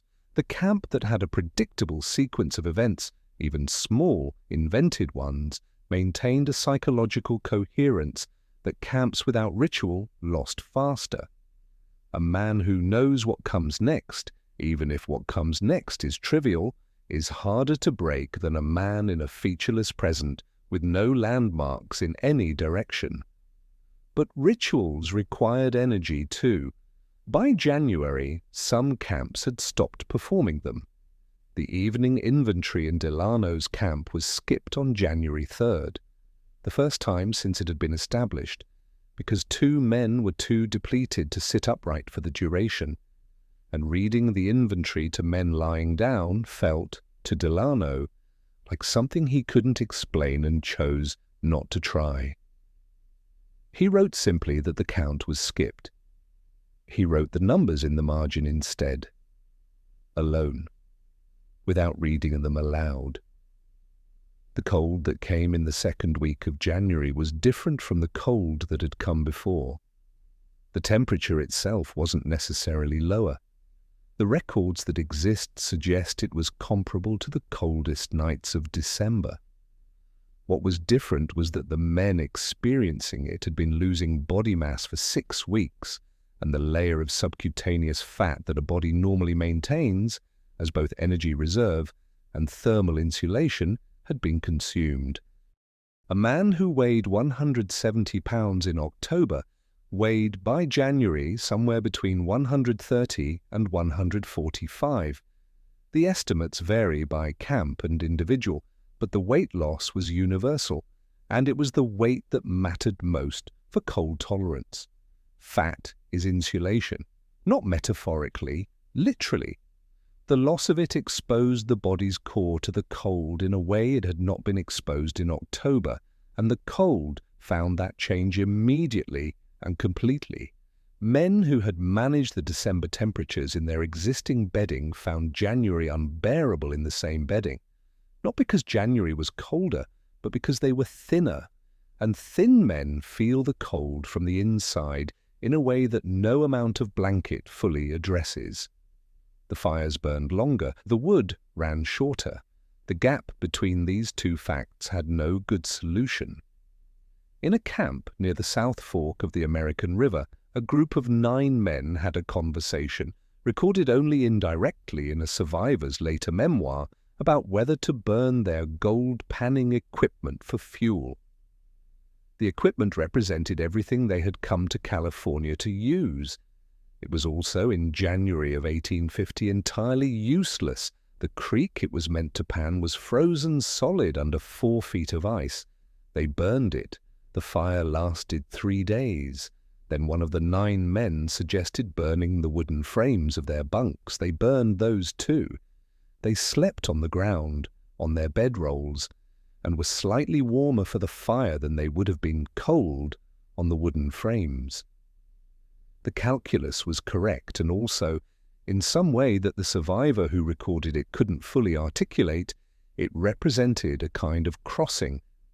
The point at which the things they had brought west to build a life with had been converted entirely to the fuel required simply to remain alive inside the life they already had. But by late January, what most camps had left was the question that had been forming since November, the one that the pine nuts and the acorn flour and the salt pork and the hardtack and the leather straps and the pine cambium had all been delaying but not answering. What do you eat when everything is gone? Some men were already finding out, and the answer was changing them in ways that would not be visible until spring, when the snow melted and the people who had made it through walked out of the mountains and back into a world that had no framework for what they had become. The worst was still ahead. Not because the cold would get worse. January had already established what cold could do to these bodies, but because the mind which had been holding a particular line against a particular conclusion was about to reach the point where the line could no longer be held. And once it crossed, there was no uncrossing it. On the morning of January 14th, no one in Delano's camp got up to build the fire. Not because they couldn't. 3 men were physically capable of rising, gathering the remaining wood scraps from the pile inside the tent flap, and striking a flame. They had done it every morning for 9 weeks. The knowledge hadn't left them. The wood was there. What had left them was the specific impulse that converts knowing into doing, the neurological signal that bridges intention and action, which in a body running at a fraction of its required caloric intake had become unreliable in the way that a wire carrying too little current becomes unreliable. The signal fired. Nothing happened. Delano recorded this in a single sentence. He wrote that no one rose until past 9, and that the fire, when it was finally lit, produced less heat than usual because the wood had not been properly selected, and no one had corrected the selection before lighting it. He did not write that this frightened him, but the entry is the shortest of the winter. The body's response to severe, prolonged starvation follows a sequence that has been documented with clinical precision in the decades since 1849. And the sequence is worth tracing because it reframes everything the miners were experiencing as physiology rather than weakness.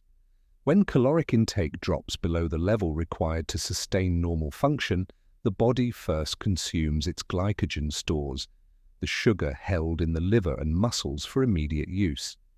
This takes roughly 24 hours. After that, it shifts to fat metabolism, breaking down stored fat into ketone bodies the brain can use as partial fuel. This phase sustains cognitive function imperfectly for as long as the fat reserves last. By January, the fat reserves in most camps had lasted as long as they were going to. The next phase is protein catabolism, the body consuming its own muscle tissue for fuel. This is the phase that changes the visible landscape of a person. The face hollows, the temples sink, the hands, which have their own musculature, develop a transparency, tendons and veins visible beneath skin that has lost the cushioning of the subcutaneous layer. A man in protein catabolism looks like a drawing of himself with some details removed. In this phase, the heart is also a muscle. That fact appeared in no document written by the miners because they did not know it. Heart tissue is consumed more slowly than the voluntary muscles, but it is consumed, and a heart that has lost mass pumps less efficiently, and a heart pumping less efficiently, delivers less oxygen to a brain that is already running below capacity, and the result is a body and mind degrading in parallel, each making the other's situation incrementally worse in a closed loop that has a terminal direction and no natural interruption. The cold had become something different from an external condition. It had become the thing that determined everything else.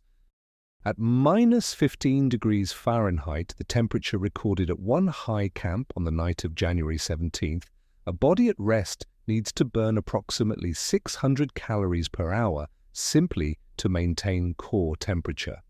This is not movement, this is not work, this is existing motionless in a sleeping bag inside a tent, doing nothing except continuing to be alive. 600 calories per hour. Most men in the Sierra Nevada camps were consuming fewer than 500 calories per day. The arithmetic of this has only one direction. The camps that had organized themselves well in December were running on collective momentum by January. The routines established earlier providing a structural inertia that continued even as the individual capacity to generate it from scratch had eroded. But structural inertia has limits. It runs until the structure fails, and in January, structures were failing. In a camp documented in a survivor account from the northern mines, the messkeeper died on January 11th, not dramatically. He went to sleep on the 10th and did not wake on the 11th, which was how many of the deaths came. Not as events, but as transitions, a man present in the evening and absent in the morning, the difference discovered when someone tried to rouse him and found the temperature of him wrong. The messkeeper's death left a camp of 6 men without the person who had been performing the daily arithmetic of survival, and without that arithmetic the distribution of the remaining food became informal within 3 days, and informal distribution under those conditions meant what it always meant.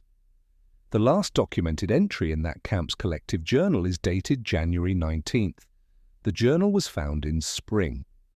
Across the Sierra Nevada in January 1850, the pattern of deaths accelerated not because conditions suddenly worsened, but because the cumulative toll of 8 weeks of deprivation had brought the weakest members of each camp to the threshold simultaneously. The men who had been sick before the snow fell, who had arrived in October, already depleted by the trail journey, already fighting dysentery or the early stages of scurvy, ran out of reserves first.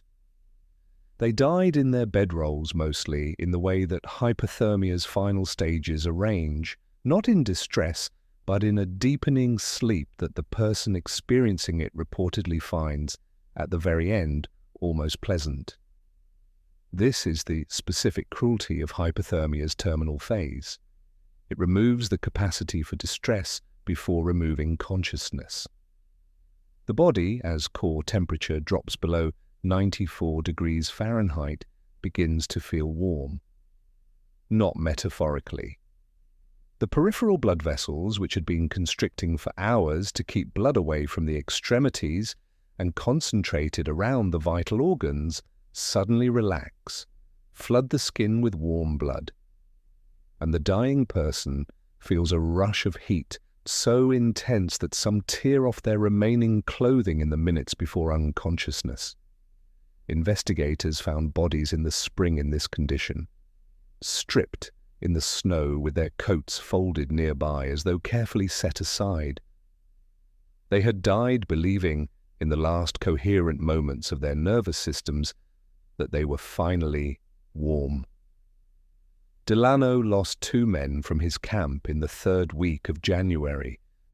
He recorded both deaths with the same spare, careful language he used for everything, but the entry following the 2nd death is the only one in the entire journal where the handwriting itself breaks down, where a word is started and scratched out and restarted, where a line trails off the ruled margin and continues below it, where the closing period of the final sentence is pressed so hard into the paper that it tore slightly through. He documented what the camp ate that week. The list is short enough to reproduce in full from memory. Pine cambium paste boiled in snowmelt. A portion of dried Miwok trade food discovered at the bottom of a saddlebag beneath a false lining. The rendered fat from a leather pouch, consumed by warming the pouch until the fat softened and could be scraped from the inner surface. Total estimated calories for 7 men over 7 days, approximately 6,000. 6,000 calories for 7 men over 7 days, the equivalent of what a healthy man burns in 36 hours. On January 20th, 2 men from that camp attempted something that the survivors' accounts treat with deliberate brevity. A brevity that is itself informative. They ate the mule, not a live mule. The last mule had died in December, but the carcass had been frozen in the snow since then, preserved by the cold, and it had not been touched because in December there had still been enough of the other food to make the idea of processing a frozen animal carcass feel avoidable. By January 20th, it was not avoidable. Cutting frozen meat from a carcass that has been buried under 4 feet of snow requires tools and effort and a tolerance for the physical reality of the task that must be actively maintained against the body's resistance.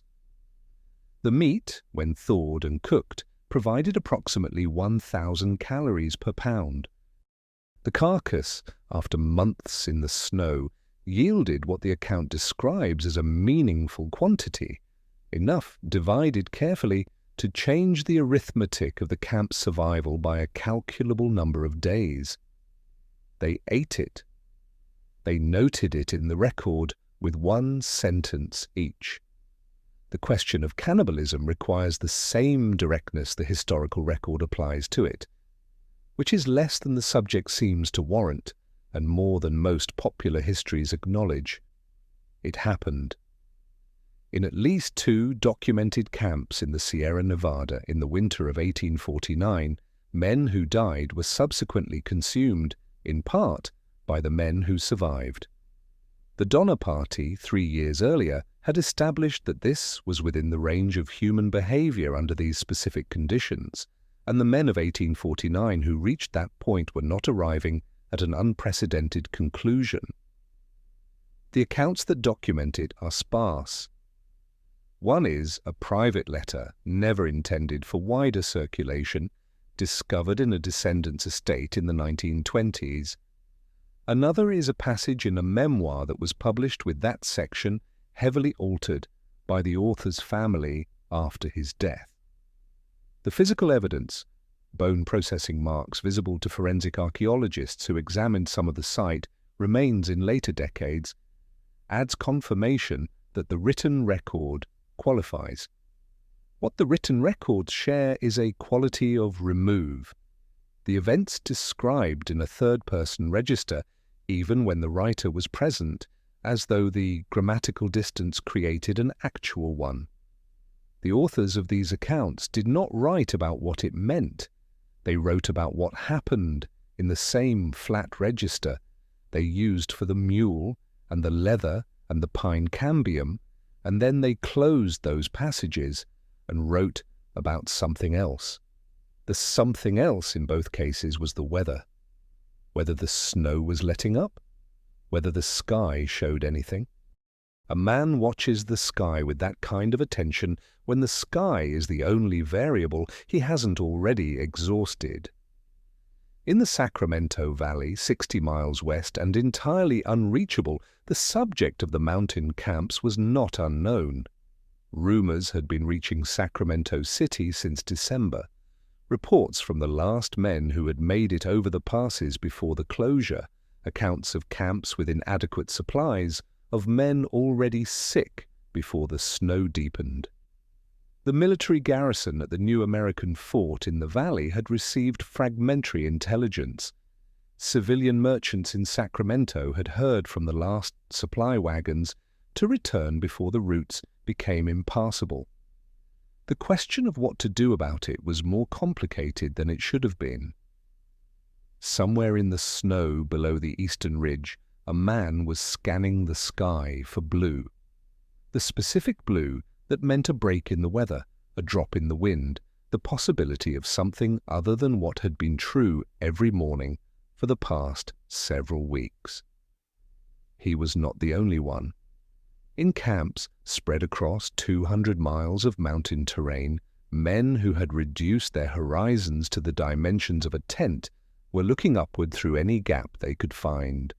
The break, when it came, would have to come from outside, and outside had its own complications, its own delays, its own reasons for hesitation that had nothing to do with the cold or the hunger or the men lying in the snow waiting for someone to decide that saving them was worth the cost. Whether that decision would come in time for the men who needed it most was not, in the 3rd week of January 1850, anything close to certain. 3 men reached the first camp on the morning of February 3rd and called out into the silence. Nothing answered. The camp appeared abandoned. Tents collapsed under snow weight, the fire pit buried, no smoke, no tracks around the perimeter that were less than several days old. The lead man, a former army sergeant named Jonas Doyle, who had crossed the Sierra Nevada twice before in summer, moved toward the largest tent and pulled back the flap with his free hand, his other hand gripping the supply pack that represented the reason for the entire journey. A sound came from inside, not a word, something anterior to words. 5 men were in that tent.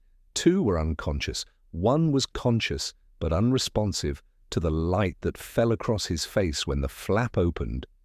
His pupils moved, tracking the brightness, but his expression did not change, and he did not attempt to rise. The remaining 2 registered the arrival with a delay that Doyle later described in his report as the longest pause he had ever witnessed between a stimulus and a human reaction. They understood what they were seeing. The understanding traveled slowly to wherever understanding needed to travel to produce a response. Doyle reached into his pack and removed a piece of hardtack. This is the moment that requires an explanation. Most accounts skip entirely because the explanation makes the rescue less clean than legend prefers. Jonas Doyle's party was not a military operation. It was not a government rescue mission dispatched with urgency and humanitarian purpose from Sacramento the moment word of the camp's conditions reached the valley.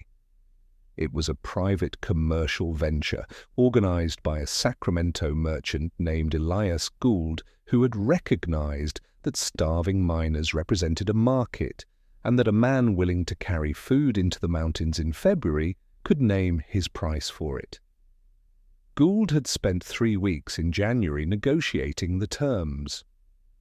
Not with the miners, they couldn't be reached for negotiation, but with their associates in Sacramento, men who had received letters before the passes closed, and who understood, in general terms, that the camps were in trouble. Gould's terms were not gentle. He charged per pound of food delivered at a markup of approximately 800% over his purchase price, and he required a deposit against future payment drawn on the miners' gold claims. When the families and associates of the trapped miners could not collectively produce the deposit, Gould's first expedition did not leave. It sat.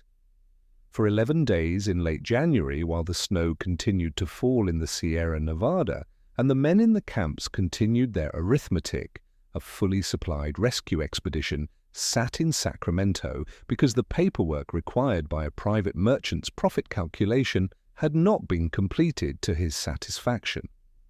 The U.S. Army detachment that eventually joined the operation did not join it out of humanitarian urgency either. California was in the final stages of the political process that would make it the 31st State of the Union in September 1850, and the military's presence in the rescue served a specific political function, demonstrating federal investment in California's population at a moment when the territory's loyalty to the Union was being actively cultivated. General Percival Smith, commanding the Pacific Division, signed the order authorizing military participation on January the 28th.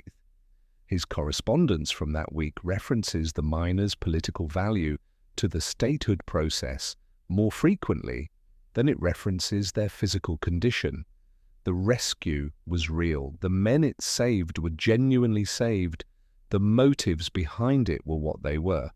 Doyle's party, 4 men plus military authorization, carrying approximately 200 pounds of food distributed across pack mules and their own backs, left Sacramento on January 29th and began the ascent of the western slope of the Sierra Nevada in conditions that had not materially improved since November. The route they took was not the established summer trail, which was buried under depths that made travel impossible, but a winter route identified by a Miwok guide named in Doyle's report only as the Indian, a man whose name was not considered worth recording by the men whose lives depended on his knowledge of where the snow was shallowest and which ridgelines offered protection from the wind. The guide knew the mountain in winter the way the miners had never learned to know it.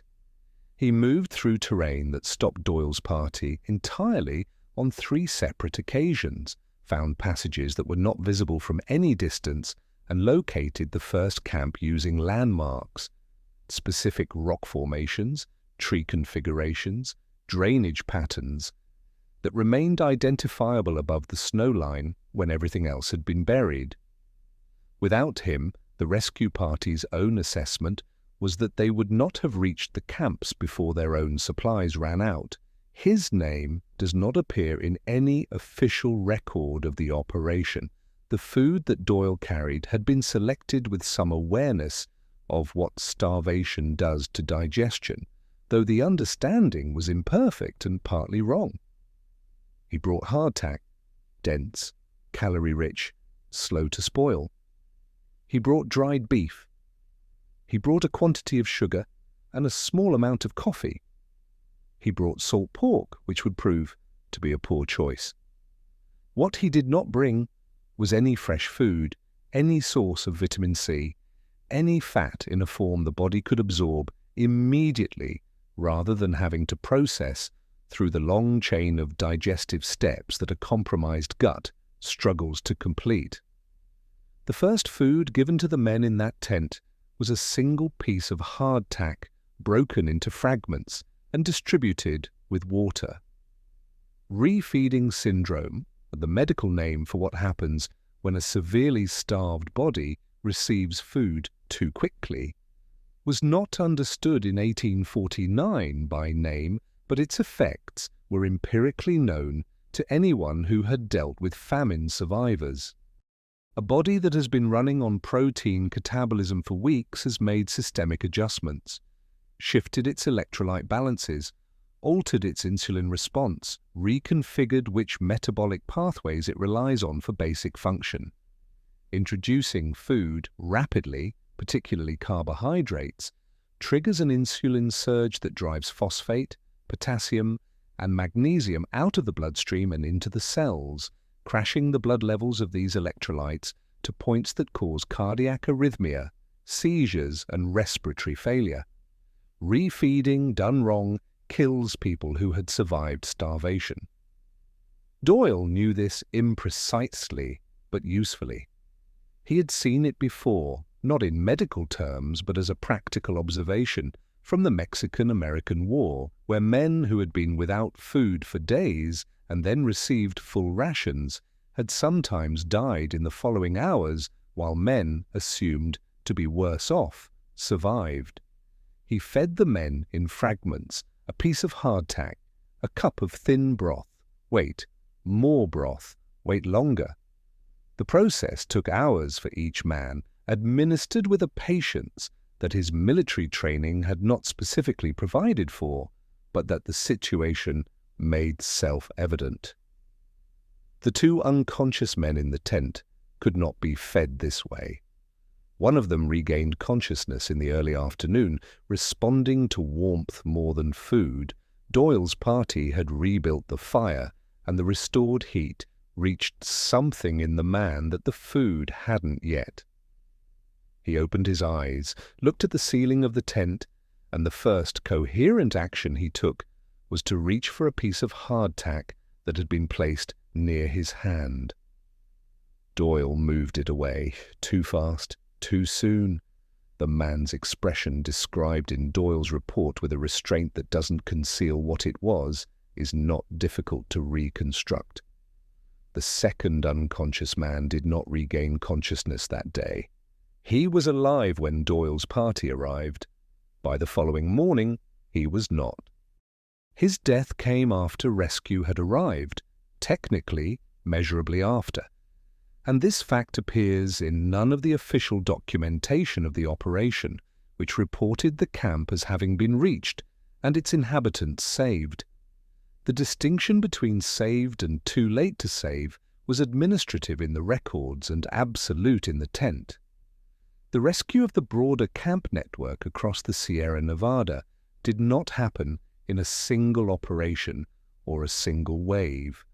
Doyle's party was the first, and it moved between camps over the following 2 weeks, following the Miwok Guide's routes, locating camps by the thin smoke of dying fires and by the tracks that men too weak to travel far had left in circles around their tents. Some camps were reached in time, some were reached to find that time had already done what it was going to do. The food distribution that Doyle managed across 14 camps in 12 days required a specific kind of calculation, humanitarian calculation, but triage, the military logic of allocating insufficient resources to produce the maximum survival outcome. At each camp, he assessed the condition of each man and made a determination: enough food to begin recovery, or enough food to survive the journey down, or enough food to maintain current status while another trip was organized. These were not the same amount. The men who could walk received less than the men who could not, because the walking men could reach lower elevation under their own power and find more food faster. This logic saved more people than the alternative would have. It was also experienced by the men who received the smaller portion as abandonment. One man, documented in a later account, stood outside his tent as Doyle's party prepared to move on and held out his hands, not in supplication, but in the specific gesture of a man showing what his hands had become, the tendons and bones visible through the skin like a technical diagram. He did not ask for anything in words. Doyle recorded the gesture and recorded that he did not change his distribution. The man survived. He walked out 8 days later with 3 others from his camp, following the route markers Doyle's party had left in the snow.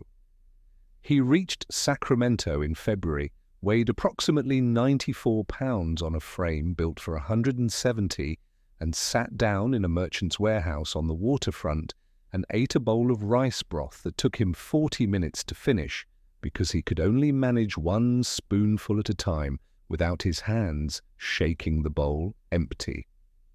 The rice broth cost him $2.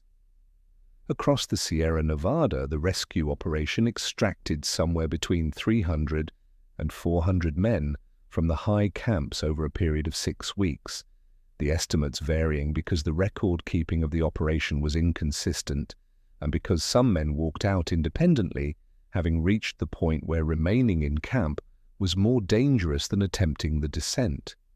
Those independent descents are the least documented part of the winter. Men who left no record of their route, whose survival is known only because they appear in Sacramento records weeks later, often in hospitals or merchant accounts, or the logs of ships departing the bay. The passes, when the snow finally softened enough in late February to allow transit, revealed what winter had arranged on the trail.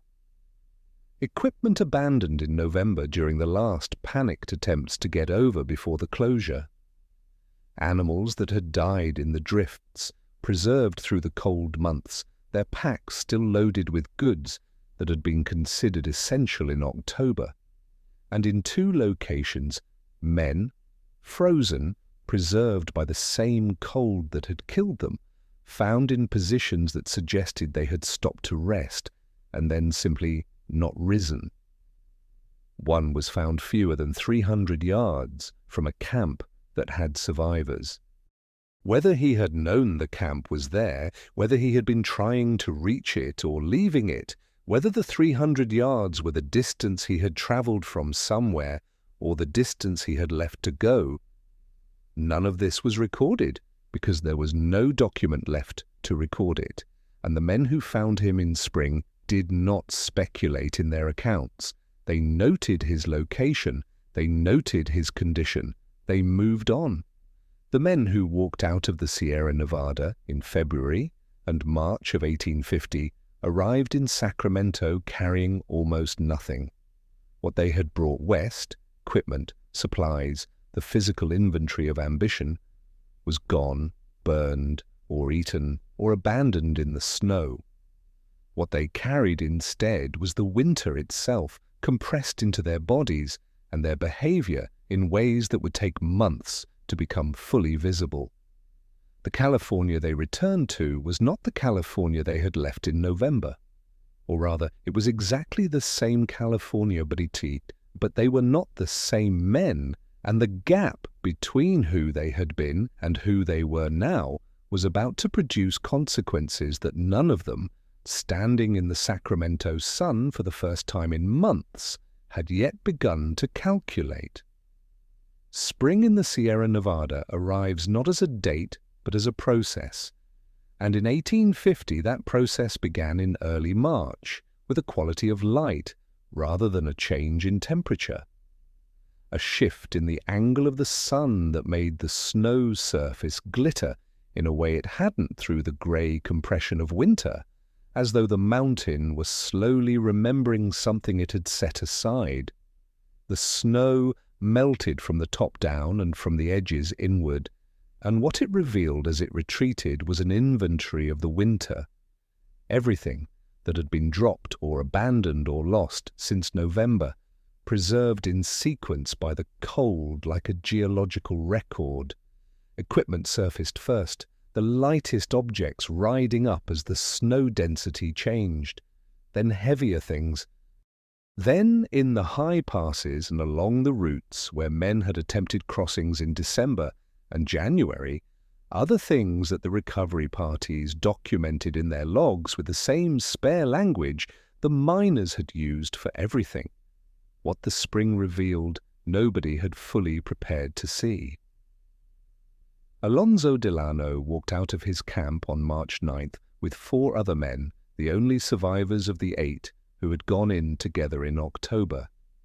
He weighed, by his own later estimate, somewhere near 120 pounds, down from the 165 he had carried across the plains. The weight loss was visible in his face, which a Sacramento acquaintance who encountered him on the waterfront described in a letter as looking like a man seen through glass that made things smaller. His hands, which had maintained the careful handwriting of the camp journal through January, shook noticeably when he tried to hold a pen in the first weeks after his descent. He sat down in Sacramento and wrote his wife a letter. It took him 3 days to finish it. What the letter said has not survived in full.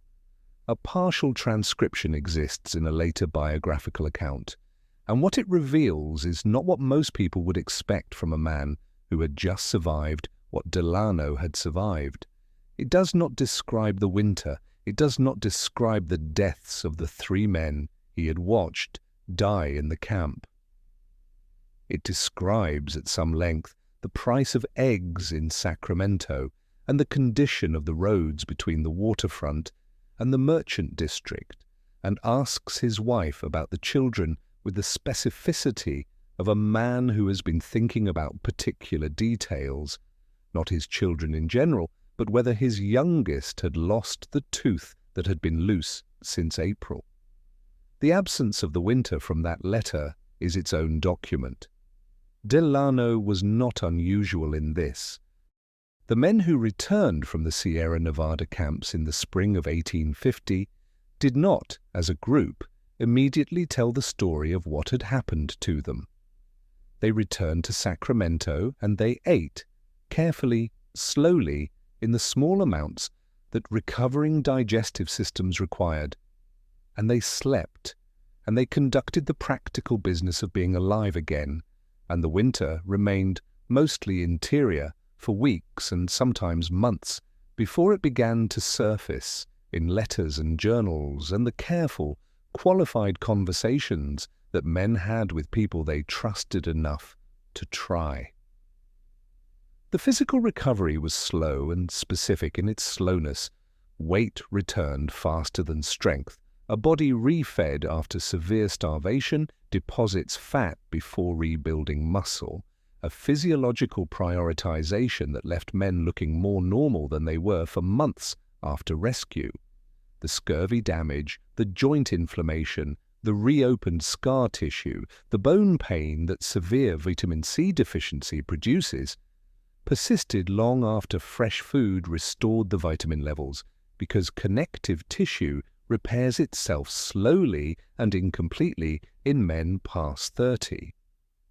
Several survivors reported joint pain years later that physicians of the era could not explain, and that modern retrospective analysis associates directly with the scurvy of 1849.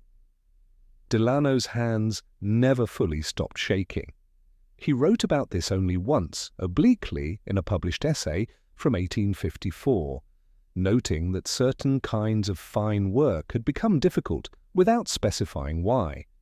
The gold was the next discovery, and it arrived with a cruelty so structural it almost required admiration. The men who returned to the mining claims they had abandoned in November found that the claims had not waited. In the months the mountain camps were snowbound, the population of the Sacramento Valley and the lower foothills had continued growing. Ships arriving from the East Coast and from South America, and from China and from Australia, pouring men into California at a rate that had not slowed through winter, because the winter was a mountain problem, not a California problem, and the lower elevation mines had operated through it without significant interruption. The best remaining claims had been identified, staked, and worked during the winter months by men who had never left the valley. The river stretches that the mountain camp survivors had planned to return to were, in April 1850, producing gold for other men. The claims they had legally registered before the snow fell existed on paper in a system with no enforcement mechanism, because California had no functioning property law, and the provisional military government had neither the manpower nor the inclination to adjudicate mining disputes across 150 miles of terrain. A man who had survived the winter on pine cambium and leather came back to find his claim occupied. His legal recourse was whatever he could negotiate directly with the occupant, which is to say, very little. Several survivors abandoned mining entirely at this point and did not return to the creeks. Delano was one of them.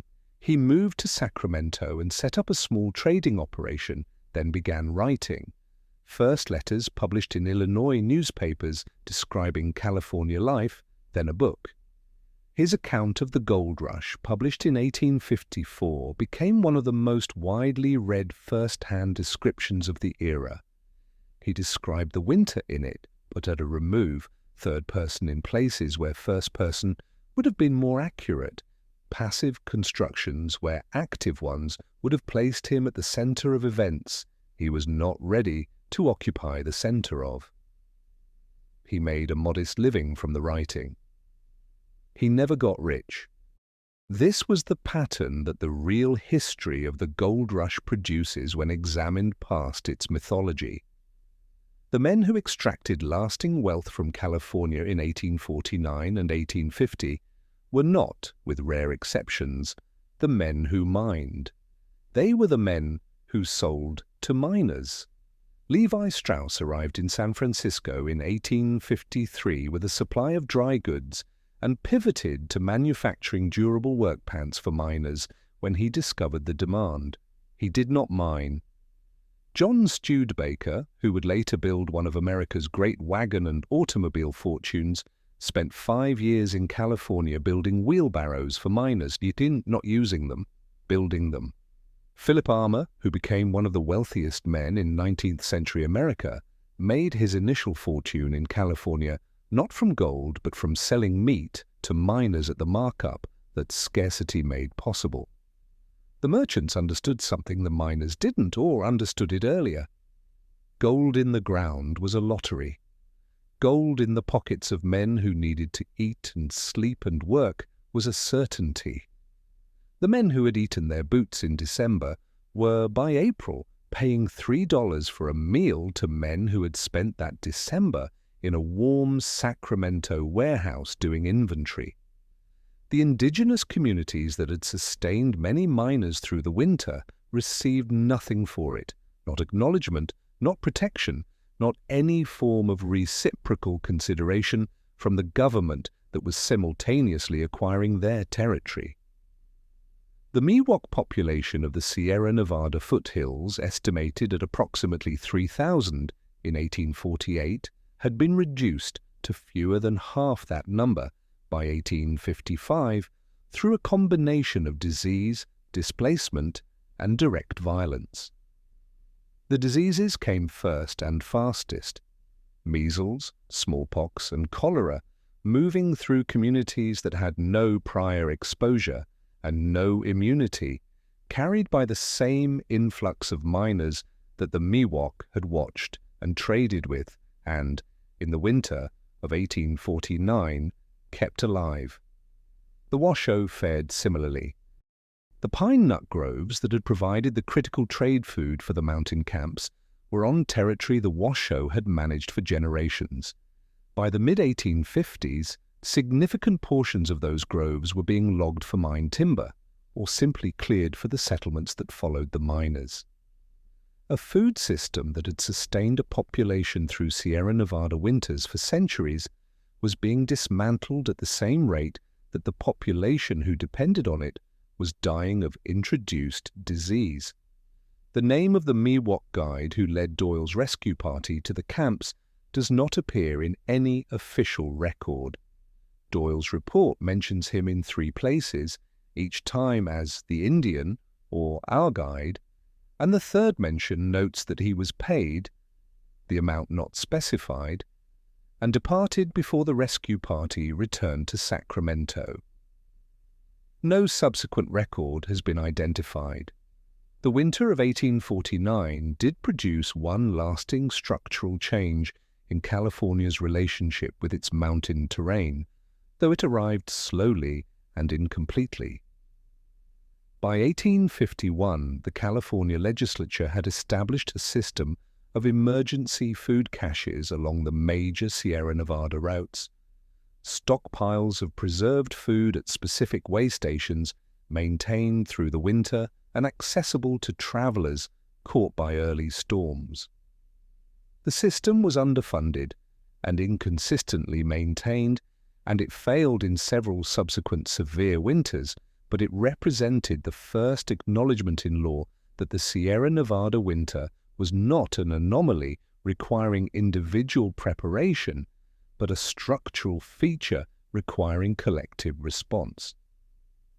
The idea that the mountains required a system, not just individual toughness, was the specific lesson that the winter of 1849 taught, and it took until 1851 to translate into anything resembling policy.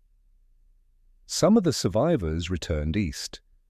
Several went home to Ohio and Indiana and Pennsylvania and told their families something about what had happened, not the full account, not the boots and the leather straps and the things that had happened in January, but enough to convey that it had been bad and that they were glad to be home and that they did not intend to go back. A few of these men, in later years, wrote more complete accounts. Some gave lectures. One, not Delano, a different man, whose name appears in a Kentucky newspaper archive from the 1870s, gave a public talk about the winter of 1849 to a church audience in Louisville and described the experience of eating pine cambium for the first time with a specificity and humor that made the audience laugh in the particular way audiences laugh when a story is funny and also terrible, and they don't quite know which response to lead with. He described it as tasting like the inside of a cabinet. He said he had eaten more of it than any piece of furniture deserved. He said it had kept him alive. The journal that Alonzo Delano kept through the winter of 1849 survived because he kept it inside his coat, where body heat prevented the ink from freezing and the pages from becoming too brittle to turn. When he walked out of the Sierra Nevada in March, it came with him, not as a deliberate act of preservation, but because it had lived in his coat for so long that removing it had stopped being a conscious decision. He published excerpts in 1854. He kept the rest. The question that neither Delano nor any other survivor addressed directly in anything they published was the one that sits at the center of the winter's experience, the question of what it felt like to eat a real meal again.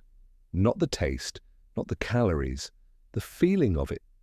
What happened in the body and the mind in the moment when the arithmetic of survival was no longer the governing reality of every waking hour.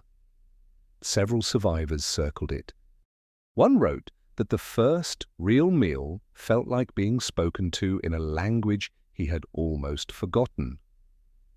Another wrote that he cried briefly at a table in a Sacramento restaurant, and that he was not certain why, and that he did not try to explain it to the man sitting across from him, who had not been in the mountains and would not have had the framework for what was being explained. Delano didn't write about it at all. The journal's last entry from the winter period is the inventory from mid-January. Flour and salt pork and the handful of remaining trade food noted in the margin.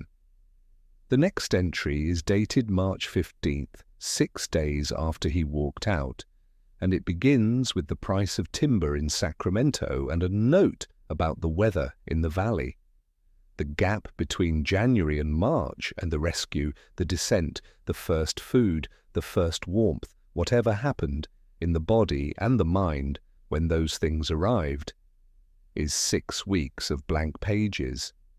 Whatever those 6 weeks contained, Delano decided it belonged to him alone. And that decision, made by a careful man who had written everything else down, raises a question that the blank pages cannot answer. A question about what a person keeps when they've decided that some experiences exist outside the range of what language was built to hold. The boot is still there. Not Thomas Dodd's boot. That was consumed, leather and thread and sole, on a December morning in a collapsed canvas tent on the eastern slope of the Sierra Nevada, and what remained of it passed through a human body and was gone. But the type of it, the category of object, exists in a museum case in Sacramento behind glass that hasn't been touched since the last curator adjusted the label, a mining-era boot, cowhide upper, wooden peg construction, iron tack in the heel. The placard describes it as an example of mid-19th century footwear typical of the gold rush period. It does not mention what boots were for in January of 1850 beyond walking. Stand at Donner Pass today, and the view is extraordinary in the specific way that places with violent histories become extraordinary once the violence has been processed into scenery. Interstate 80 runs through the pass at 7,088 feet, 4 lanes of highway maintained year-round by snowplows that operate in shifts through the winter, keeping the route open through conditions that would have been, in 1849, simply and completely lethal. Ski resorts occupy the slopes to the north and south, Palisades Tahoe, Sugar Bowl, Boreal, their chairlifts ascending exactly the elevation that men died trying to descend in January of that year. On a busy weekend in February, 60,000 people pass through or stop at Donner Pass. Most of them are warm, most of them have food in their cars. The mountain has not changed. The people moving across it have changed almost beyond comparison. What connects them? The man boiling his boot in December 1849 and the family stopping at a Truckee gas station for snacks in February 2024 is not sentiment or historical continuity. It is the specific physical fact of that mountain range which produced the same cold and the same snow and the same impassable conditions in 1849 that it produces now, and which was made crossable not by individual toughness, but by collective infrastructure. The roads, the ploughs, the supply chains, the emergency systems, built over the century and a half since the winter that demonstrated with total precision what happened in the absence of those things. The 49ers did not build that infrastructure, they died for the idea of it. A calorie is a unit of heat energy, the amount required to raise 1 gram of water by 1 degree Celsius.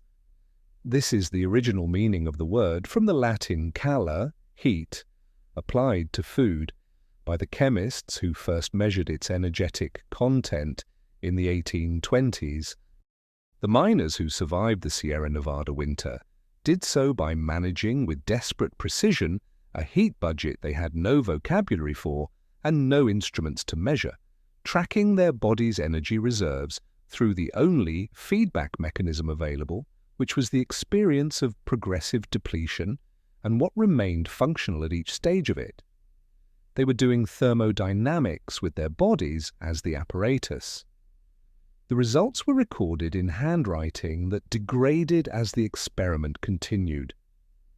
The phrase they used for the experience of California became the gold rush experience in its totality, the journey and the mines and the winter and everything that came after, was a specific piece of gold rush slang that appeared in miners' letters and journals from 1849 onward, seeing the elephant. It came from a folk tale about a farmer who had heard about elephants his entire life and desperately wanted to see one, and when a circus finally came through his town, he drove his wagon toward it with such excitement that when the elephant appeared and spooked his horses and his wagon overturned and his produce scattered across the road, he looked at the wreckage and said he didn't care. He had seen the elephant. The miners used it to mean encountering the overwhelming, destructive, magnificent reality of a thing that had previously existed only as a promise. It meant, I have seen what this actually is. The cost of seeing it is everything I brought with me. It was worth it, or it was not, but it is done and cannot be undone.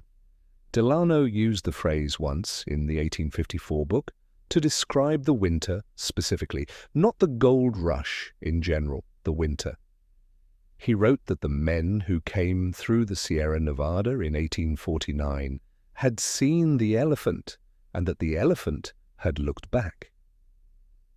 What he meant by the second half of that sentence he did not explain, and the biographers who have examined his work since have not agreed on it. The most common reading is that he meant the experience had changed the men who survived it in a way that altered how they subsequently moved through the world, that having been seen by something that large and indifferent, something that did not recognize their ambitions or their prior investments or the farms they had sold to get there, they carried that recognition forward. But there is another reading which is simpler and possibly more accurate. When Delano wrote that the elephant had looked back, he may have meant only that the winter was not finished with them when they walked out of it, that it continued to look at them from inside, from the blank pages between January and March, from the tremor in the hands that never fully stopped. Garrett, the miner, who had made the 14-item food list at Christmas, who had written that he had stopped believing he would get out, survived. He walked out in late February, one of the independent descents with no rescue party escort, following the packed snow of an earlier party's tracks down the western slope. He reached Sacramento and spent 3 weeks in a boarding house recovering, and then he went back to the mines, not to the same claim. He found a new one further south at lower elevation. He worked it through the spring and summer of 1850 and found enough gold to cover his debts and his passage home to Ohio. He left California in October 1850, exactly 1 year after the snow had first begun to fall in ways that should have made him leave, and arrived back in his home county in December. He brought nothing from California except the money and a scar on his left hand from a tool accident in the spring mining season that had healed imperfectly because the collagen in his skin was still rebuilding from the scurvy. His neighbors, he wrote in a final journal entry from December 1850, wanted to know about the gold, whether there was really as much as the newspapers said, whether it was worth going. He wrote that he told them it depended on what they meant by worth. Then he closed the journal and the remaining pages are blank. The Miwok and Washoe peoples whose food knowledge sustained hundreds of miners through the winter of 1849 did not receive acknowledgement for this in any document produced by the U.S. government, the California Territorial Administration, or any of the historical accounts published in the decade following the gold rush. The pine nut groves that produced the trade food, the oak woodlands that produced the acorns, the deer trails and river systems, and centuries of ecological knowledge that made survival in the Sierra Nevada winter possible. None of this appears in the official record of what saved the miners. What appears in the official record is the rescue party, Doyle's expedition, the U.S. Army authorization, the civilian organizer whose payment terms held up the operation for 11 days while men ran out of food. The gap between what actually sustained the miners and what was documented as having sustained them is a specific shape of erasure. It is not accidental. It is the natural product of who held the pens and who decided which events constituted the history of that winter. The pine nut trees that the Washoe harvested in the autumn of 1849 are still there.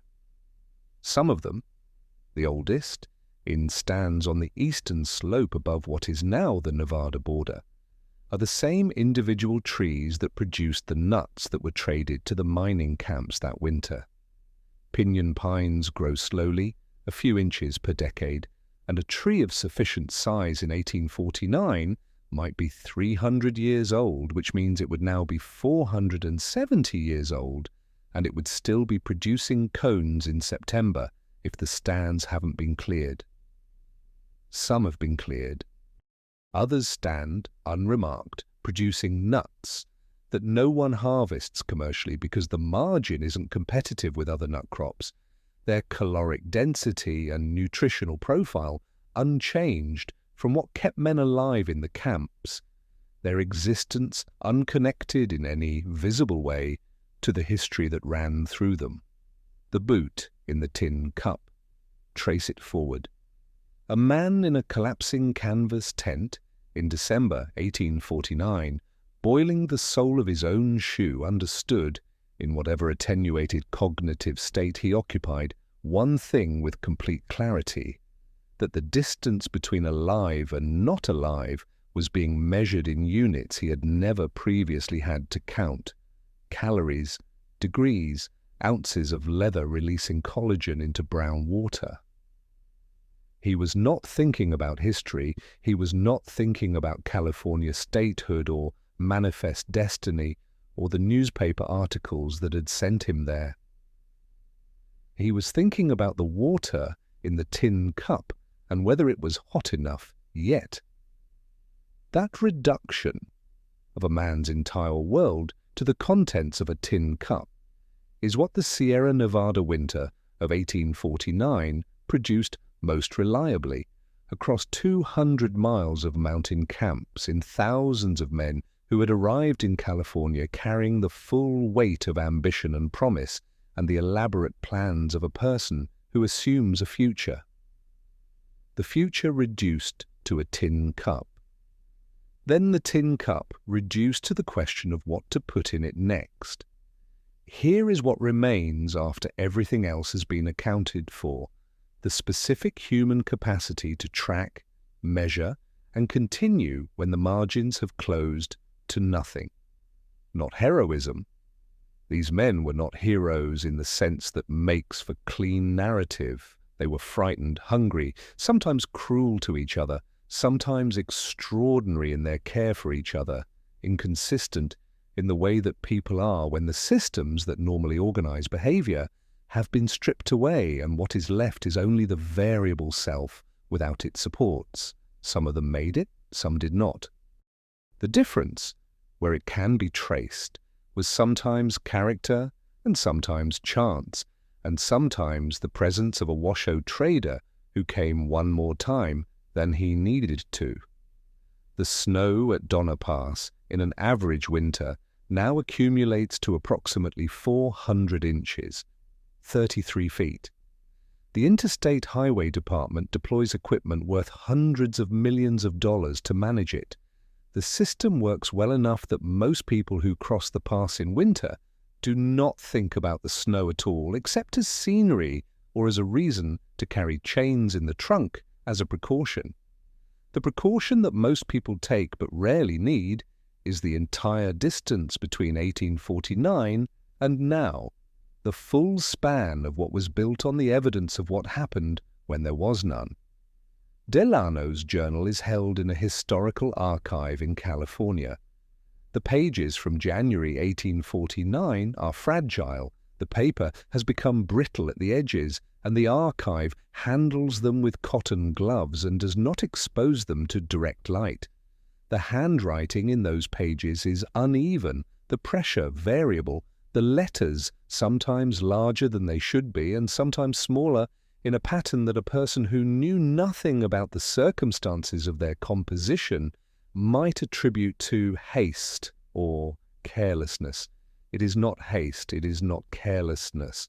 It is what a man's hand does when the body producing the handwriting is running on the last of what it has, trying to set something down before the capacity to set it down is gone. Not for posterity, not for history, but for the same reason. People have always written things down when the alternative was letting them disappear entirely, because some part of the mind, even at the far edge of what it can sustain, insists that what is happening is real and should be recorded, and that the record matters, even if the recorder cannot say why, even if the ink freezes in the pen and has to be thawed against the body's remaining warmth before the next sentence can begin.